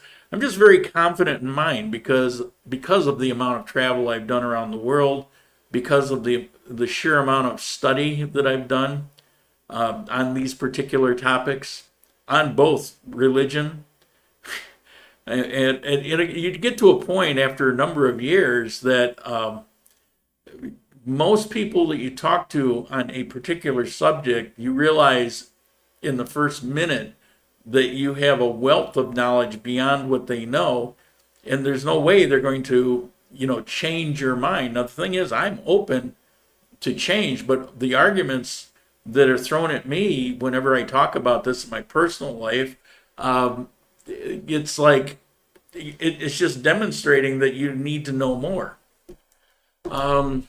Christians versus Muslims go. Speak your mind while you still can. Yeah. It's all good. I talk with older Colombiana. You wouldn't believe how conservative Colombian people. No, I know how conservative they are. If you talk to people over 30 into their 40s, they're very conservative, even younger people, where they're carrying these beliefs out of the university of the utopian democratic socialism. And it's not that it's bad, it's just that it hasn't been applied properly. And you know, it's like all these same things. But they have a streak of conservatism that comes out. When I say that, I mean traditional things carry importance. Family, religion still, you know, carries importance, although much less so. But you know, things change everywhere. We know you don't formulate flippantly. No, I don't actually. If I don't know, I don't say. If you watch me long enough, you know that when you touch on a topic I'm not that familiar with, I announce that. But this is a topic that I know intimately well. I'm weary of politics. Amen. Me too. Me too. I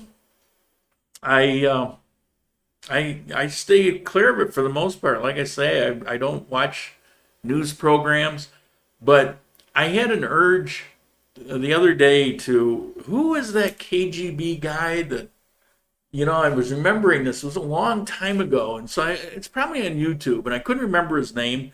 And so, you know, I just started searching KGB defectors and all that, and it came up, and there it was. And there was a bridge version, then there was a full interview. And I watched it again, and it's all fuzzy from, you know, because it's old. It was from '84. But, you know, the sound's crystal clear. You could still see it, just had that gauze look to it. And I watched it, and I go, yeah, you know, it's like, I'd almost forgotten that almost had gotten out of my mind. And it was funny because I probably had watched that 20, 30 years, maybe more. I don't remember when I watched that interview. But it just was, it carries so much more weight because the U.S. has gone so much further into what he described, you know, as the plan. But then you can go back to the 1800s and, you know, read the origins of Marxism, and you know, there's nothing new. All of this has a basis. So, all right, get me off this. Get me off it. We're supposed to be talking about Colombia. I watched the full version. It's worth it. Yeah. Yeah. So much I had forgotten, but that was, you know, you had flowers in the hair, and that was amazing. The older you get, the more conservative. You would think that would be it. But you meet a lot of people in Cuenca that kind of went the other way. Well, you know, it's an attractive philosophy because on the face of it, it just sounds awesome. I mean, who doesn't want to, you know, help the people rise up? But John Voight, what's up, Boris? You're right. Fox Show, America was prophecy. Okay, Colombian women versus Ecuadorian women. I could talk a little bit about. Do you listen to reggaeton? Love it. No, I don't care for it very much.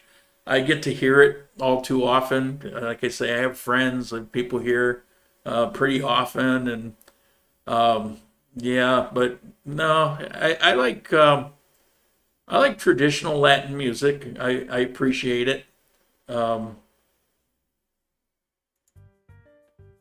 know, especially like salsa music. But Colombian women versus Ecuadorian women. Okay, Ecuadorian women are, okay, this was a characterization, a generalization. You know, nothing's ever 100%. But generally, Ecuadorian women are more conservative. It's more of if you want to go out, be with somebody, it's more of a dating situation. You're going to, you know, go out on dates. after a year or two, maybe you get invited to visit with a family. You know, it's that kind of traditional thing. If you propose, you want to do it through the father, you know, long before. It's that kind of old world Spanish mentality. Here in Colombia, they're fiercely independent. You know, unless they're married, then they'll dedicate to that husband. But they're very independent. You run into a lot that don't want to be derailed by boyfriends or whatever because they've got goals and are focused on it, and they want to march towards those goals. They don't want to get, you know, pregnant, which is epidemic in Ecuador. You know, it's like when things are more hardcore, it's where you tend to see a lot more pregnancies. And here, it's, you know, it's not as epidemic there. 14, 15-year-olds getting knocked up all over Guayaquil. But I don't know. The people in general, the Colombian people and Ecuadorian people, are very different. And you know, my best way, and I've said this a million times, I describe people in Ecuador as having the demeanor and mannerisms of farmers, and the people in Colombia have the demeanor and mannerisms as cowboys. And it's cultural. I mean, Ecuador is an agrarian society, and Colombia is, well, you know, I have farms and things, but it's a lot of ranching going on here, and it comes across in attitudes. People are more outgoing. In Ecuador, you don't know what somebody really thinks about something because it's culturally, they're going to be nice to you. Even if they hate you, they're going to be nice to you. They're going to be very polite. That's what leads to this idea that they're the nicest people on the planet. Well, culturally, they're, you know, they need to be that way. Where here in Colombia, they wear their heart on the sleeve. If somebody doesn't like you, they can't hide it. And you're talking about women. Get a woman upset with you. Let her catch you talking to another one. and you will see quickly that there's no hiding the emotions. Let's talk about Venezuelans in Colombia. Are they discriminated against? Are they a problem? The situation is a problem. I wouldn't say they're really discriminated against. There is some underlying resentment, but it doesn't come out in anything other than people sympathize, care about the situation. You'll see a lot of them on the street where people walk by and you can tell that they're not exactly rich, but they're taking coins out of their pocket and giving it to them. There's a big heart here in Colombia, and Colombia took them in. It wasn't the government that took the people took them in. But there is some resentment. It's been said to me more than one time by, you know, Colombians that it really bothers them. If you see a poor Colombian out on the street, he's doing something to earn money. He might just have a few candies in his pocket and he's selling the candies, or, you know, it could be very basic, very minimal, but he's doing something to earn money. And if you see a Venezuelan on the street, they may be doing that, but very often if you see a guy just going around panhandling, he's probably from Venezuela. And so I hear about that, but they don't diminish the situation and directly blame them for it. So those damn Venezuelans took our jobs. Actually, I heard a lot more about that in Ecuador because it was happening, because Venezuelans were coming in and going to businesses and offering to work for half of the money. And so people were getting put out of work. Yeah, it was actually maybe a little uglier there. I have a Colombian friend. He says that reggaeton is the single worst thing to ever happen to Colombian music. That I have to agree with. I miss the older traditional music. I mean, it's still here, but nothing like it used to be. And that was the music that brought about family-oriented partying, which I loved. And while it's still here, it's not here to the extent that it was years ago. And some of you won't have a clue what I'm talking about, but I ramble enough as it is. How's my dancing? I'm not a dancer. I took salsa lessons for my wife. I had to go back to the U.S. for a couple weeks when I was living here. I was working here. I went back, and while I was there, I was going to surprise her. Took some salsa lessons, and came back. And I was probably 100 pounds lighter in those days too. But I came back, and I've never really cared for dancing. I mean, the only reason I danced in high school was, that's how you pick up chicks, you know. So I came back, but the problem was they don't dance school salsa here. It's more freestyle, and I mean, there's some basic rhythms and there's some basic moves, but a good salsa dancer is so far beyond that. That's why Marshall, maybe you bring it up because of that, because he's always talking about dancing. I don't know if you know it, but he's been on this salsa quest for years, and he's traveled all over the United States to look for key areas of salsa, be it New York City, be it, he was just talking about San Antonio, the dance scene that's there. It's, you know, he was here trying to dance. He's in Mexico, you know, mostly bachata there, but it's not like, okay, I've now learned salsa, like I've learned the foxtrot. It's light years beyond that you could probably spend your life learning to be good. So, you know, I take my lessons, I come back, I got these basic steps, but it was so far behind, I could see it was, you know, it was disrupting her, and it was beautiful to watch her. She was an especially good dancer. In Pereira, she was actually known. She had done dance contests. We went into this place, this club, and everybody in there knew her as being a dancer. It was pretty wild. And, you know, and here's this slug trying to clod hop along with her. It just, you know, from that point on, I just never really, I was doing it for her, and then I realized I wasn't doing her any favors. So, Larry, tip $5. Thank you. I greatly appreciate it. What does that say?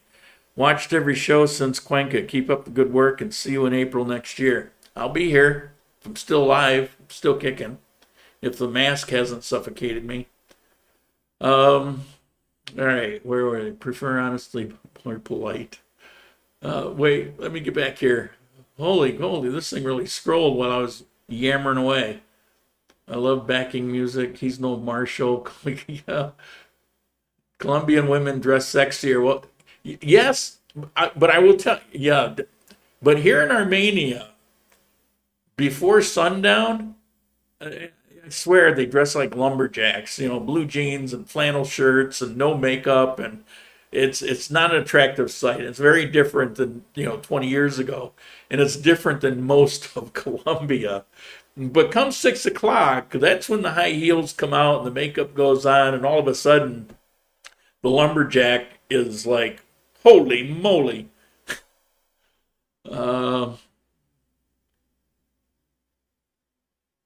The area near the Colombian Ecuadorian border. I'm not sure. I'm missing something. If you're going through Ipiales, it's no problem, but you certainly don't want to go west of there. That's all basically Mexican cartel. Salsa dancing. I was with a Colombian chick 15 years. Wouldn't even run to the store for milk without being all dressed up. Yeah, my ex was that way. That's how they used to be.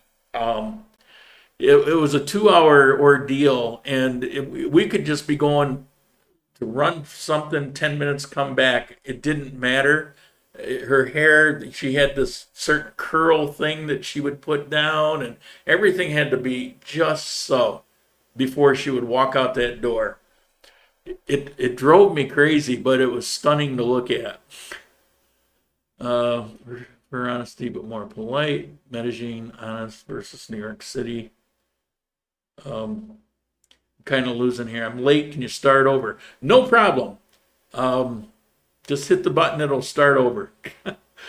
Rob, why weren't you picking up the milk? Yeah, good point.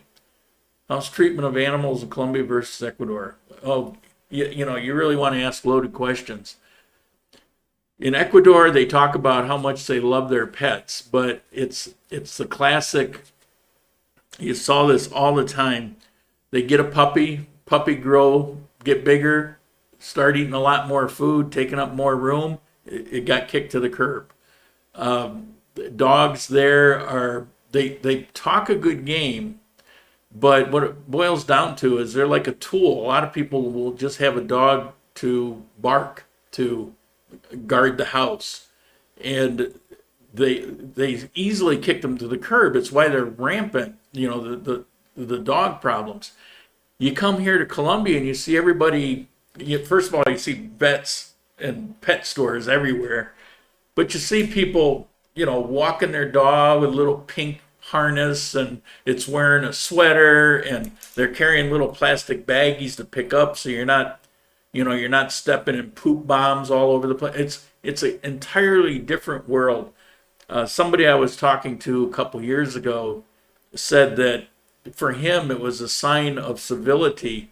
It was a sign of being civilized when he came to Colombia, and how they treat their pets versus other places. He was actually talking about another South American country where it's similar to Ecuador, which is pretty typical. Peru is the same, but here in Colombia, it's very different. You know, they don't kick the dogs out just because they eat more, and it's just very different. Saturday night, so people get out of my family. Okay. Colombian women need to be dressed up. My friend in Bogota says the thieves in Venezuela are the thieves here. That never changes. Well, you know, that's going to be true. Reading an interesting book. Magdalena, River of Dreams. What? That sounds familiar. Hold on. Sorry.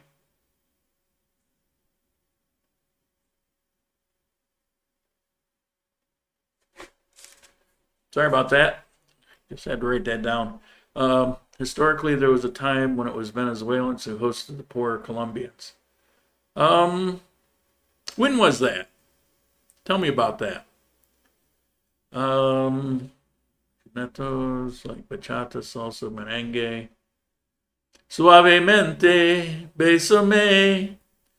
Okay, used to hear that ringing from every household on a Friday or Saturday night. Suave. But I also love reggaeton. Yeah, you know, I don't hate you for loving it. You asked me, I don't really care for it. You know, I think when I first heard about it, the song was cute. What was it? Gasolina? Something Gasolina? I don't remember. I can't think of it. But I thought it would be reggae. I love reggae music. And it's like, no, there's nothing like reggae. I don't even know where they come up with that name. Cha-cha. Clod hop. Tango is a big deal in Medellin. Couldn't tell you. Don't know. Not my world. Haven't been there in a while. Don't know. An attractive woman need not dress up, in my opinion. Well, I agree. I prefer, you know, without the makeup and stuff. But from a distance, there's a striking difference. But like if I've got a girlfriend, I spent so much time trying to convince her that she didn't have, when we were living in the U.S., she didn't have to do all of that makeup stuff. I actually preferred it. She looked better to me without the makeup, and never could convince her. Talking about difference between Ecuadorians and Colombians. How about the region of Colombia near the Ecuador? Well, they are Ecuadorians. Yeah, actually from Pasto, for example. It's not even on the border. but south part of Colombia, you might as well be in Cuenca. It's even similar. It's in a basin, which is what Cuenca means, basin. It's surrounded by mountains. They eat cuy, guinea pigs. The indigenous are the same indigenous as in Ecuador and Peru. They're Inca heritage. Very different. As you get north, you get to the Indians that are Southwest United States style, Navajo, Cheyenne. You get that style of Indian. It's funny because here you got cowboys and you have the Indians, and it's all like the southwest of the United States. But when you go to Ecuador, the south part of Colombia, you go into Peru, it's the big hat thing, and it's just very different. Civility. I love civility. It's good news, man. I love my pups. Oh yeah, that's attractive women need. Bada bing. Okay. I saw that book advertised and meant to order it. I don't know why. It rang a bell enough so that I'm going to write it down and look it up. I forget a lot of details of things as time goes on, like that KGB interview. I don't know what made me think of it, but I thought of it. I looked it up. I had enough to find it, and then when I watched it, it was like, it was like I was watching it for the first time almost. Reggae is nothing like reggaeton. So confusing. I've eaten cuy. Yeah, the first time I ate cuy was in Saraguro, which is the town between Cuenca and Loja, where everybody dresses in black, and they wear these weird hats that they just put layer after layer after layer on. They're like made up. It's like concrete. And they're supposedly, their claim to fame is that they are the last of the pure-blooded Incas. That when they were bringing the gold ransom up that the Spanish were demanding for Atahualpa, that they heard that Atahualpa was murdered, which he was, and so they decided to dump the gold. Nobody knows where. That's where the legend comes from. And then they settled in that town. So I go to that town, and I was with, became a pretty good friend of mine. And we walked around, looked at it, did a couple little video things, but I wasn't heavy into videos back then. And we went to these people. They had this outdoor kitchen, kind of mud floor and very rustic, indigenous style.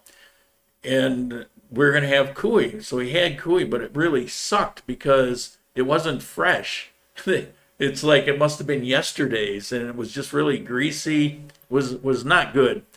Then I had it in this place that specialized in it. I don't remember the name, but it's on the outskirts of Cuenca on the north end. It's another little town, but it's actually, you never really kind of leave Cuenca, and it becomes this other town. And that was real crunchy and crispy. It wasn't bad, but it's like I'd rather have a pork roast. I remember seeing guinea pigs scream for their lives in the market out of Otavalo. Yeah. What do you think about Loja? Did you like Loja? Loja was pretty cool. I thought Loja was much better civilly, culturally, people-wise than Cuenca. Cuenca was pretty cold, pretty aloof. Not that you couldn't make friends. I mean, I made friends there, but Loja, people were walking in Cuenca. One of the things that was kind of striking is, people walk around, their eyes are down, they look very serious. And you get to Loja and people are walking around, they're laughing and joking with each other. The little town I lived in, Hidon, was like that.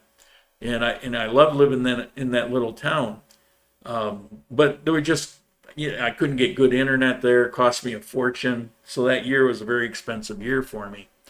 But Loja, pretty awesome place. And nobody wants to live there because they're afraid that they don't know Spanish. So, I live in Cuenca where there's a gringo community, an expat community. And some of them get drawn into that, and others that go there for that reason, but to see that community and decide they don't want to be part of it, and they might have well just gone to Loja. But I don't know. Cuenca, I know, I hear myself, and sometimes it sounds like I'm slamming it, but there's some awesome things about Cuenca too. I miss it sometimes. I don't miss it like I want to go back there, but aren't all those furry animals in Parque de la Vida, Armenia, Cuy? Big ones, yeah, really big ones. We have a lot of, what do they call them, nutrias? Nutrias?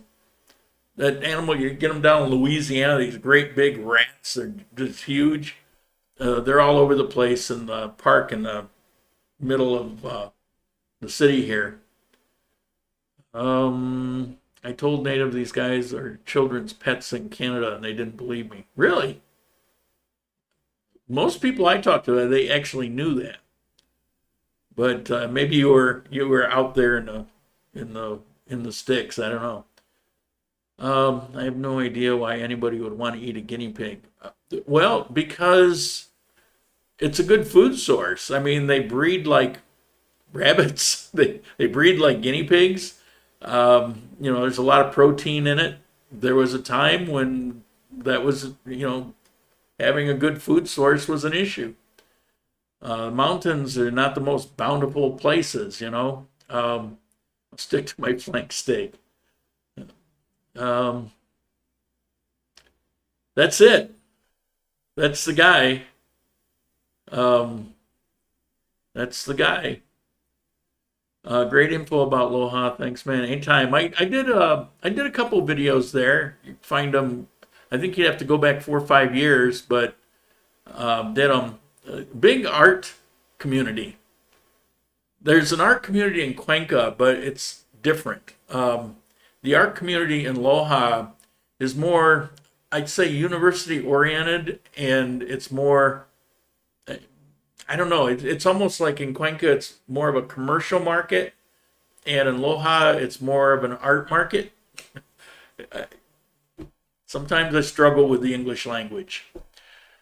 Hey guys, been a great show. Thanks so much. Gotta go grill some steaks.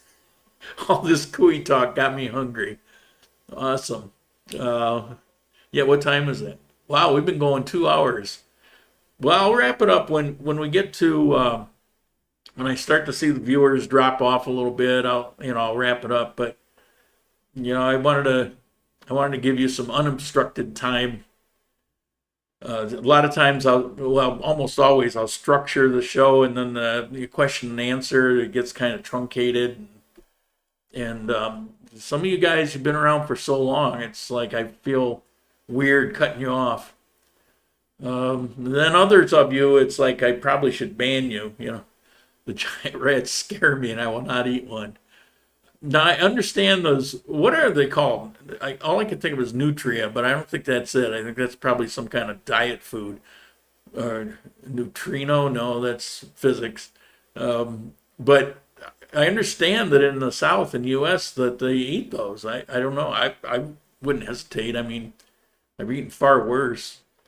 I mean, you go through a month of survival training in the Marine Corps, and you've pretty much eaten the bottom of the garbage pail, believe me. But how did you first get to South America from your consulting business? I've talked about it, so just in a quick thing, because I've done some videos on it.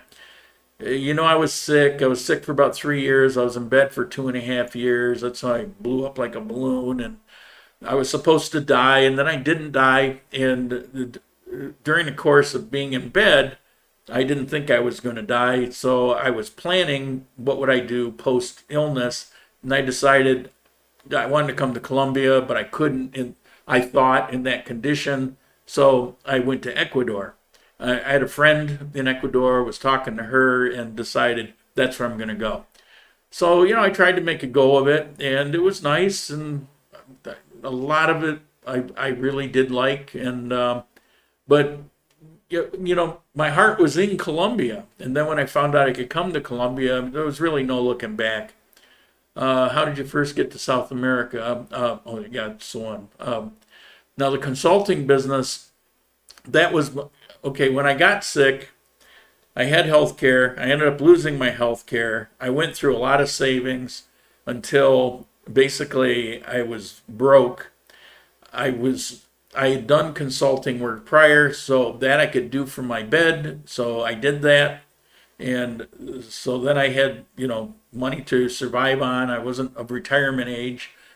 And then, that got going pretty good, so that when I survived and did go to Ecuador, that was going pretty strong. Actually, when I got to Ecuador, I was earning about $4,000 a month, which is pretty killer.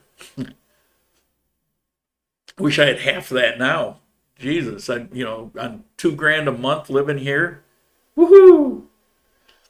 Loja is more appealing to me than Cuenca. Loja, if you're really interested, I would say give it a shot. There's a lot to be said for Loja. Capybara. Maybe that's it. But there's an N word that they're called also. Now I don't know if that's maybe. I don't know. I'm I got a love-hate going with Google. We eat possum. No, it's not possum. But cuy is about as greasy as possum. If you've eaten possum, then you got an idea about how greasy it is to eat cuy. Nutria rat is the right term. Yeah, okay, so I think capybara is maybe the name here in the south of the U.S. Maybe it's nutria. Maybe that's how it is. I think it's the same animal, though. I remember now, good story. Well, it was my life, You got it right, nutria. Okay, nutria, you're right. All right. But capybara, I think might be the same animal. I think everybody's right on this.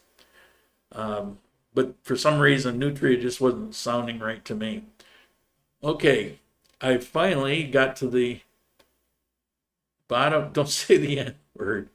N word, N word, N word. Look, you know what's in my heart. Nutria. Nutria. I know everybody, so delicate.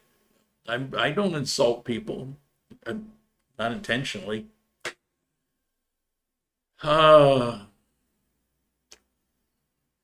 are we at? Excellent connection. That's good. The connection problem, I definitely solved that. We got anything else? Got any more questions? You didn't ask me about, are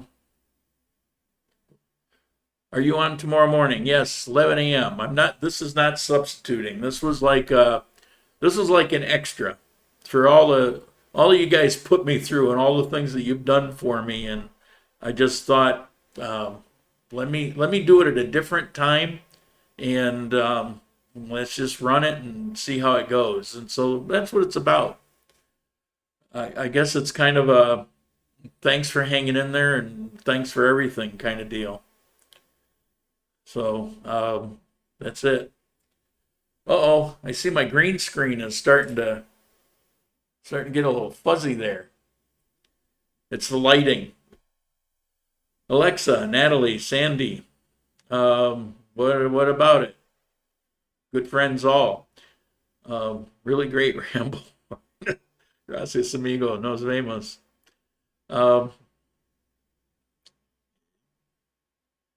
Yeah, well, I brought up the thing with it. I have friends. I've had a couple girlfriends, but these are not girlfriends. These are friends. I just happen to make friends with females better than I make friends with males. Well, it's not really true, but maybe I just rather be around women. Maybe that's it. I don't know. They seem to like me better. How's that?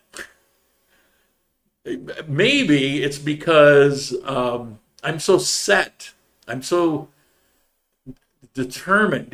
What I know about, I know. And what I don't know about, I freely admit. And that's just the way I am. And and that could come across as, pig-headed, dominant personality. Call it whatever you want. I do have a dominant personality, and I know that. But for some reason, with women, it's a natural. It fits. It's comfortable, and it's easy to make friends. And with men, I'm much pickier. I don't know. Men smell. We stink. Women smell awesome. So, you mentioned we haven't yet asked about something. Oh, South America or Asia? South America, Colombia. Not South America, Colombia. Armenia, Colombia. Coffee region, Colombia for me. I've been to Thailand, lived in Japan, as I mentioned, been to Korea, been to Vietnam, been to the Philippines for a while, been to Australia, somewhat China. I don't know. Others. And while I love Asian women, if you talk about that, loved Asian women. But I don't know. I fit very well. I love living in Japan. If you would ask me before I went to Colombia the first time, my favorite place in the world, it probably, well, I think I did say Japan. I loved it. I fit in, that culture fit me to a T. It fit my personality. And things that, maybe I personally struggle with in the United States or other places in Japan, it was like, it was made for me. I just loved it. But I don't know. This is home. I'm home. Buenas noches. Got to get back to bed so I have energy for tomorrow's Coffee Time Live. Yeah, come in late, leave early. Yeah, I gotcha. Thanks, Rob. Yeah, I'll be breaking it down here pretty quick anyway. I'm the same way. I find it more interesting, meaningful conversation with women. That's a good point. With women, I can actually talk about things. And with men, it seems that, again, we're characterizing, generalizing, not everybody, not all the time, but it seems that the conversations are more on a superficial level, where women, it goes deeper, and they're not afraid to, plumb the depths of any particular topic. And I don't know, it's not one thing.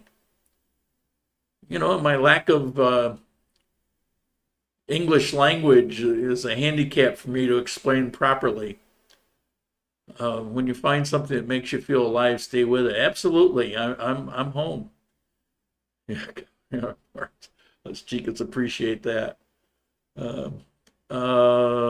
We smell. We as in we do. It's like we grow hair in weird places, and we take showers because we have to, and I don't know. It's just a whole different ball game. Pity those poor women who have to tolerate us. Exactly.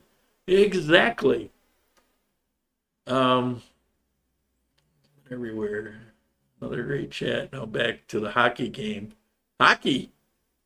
God. I used to love to go to Rochester Red Wings games.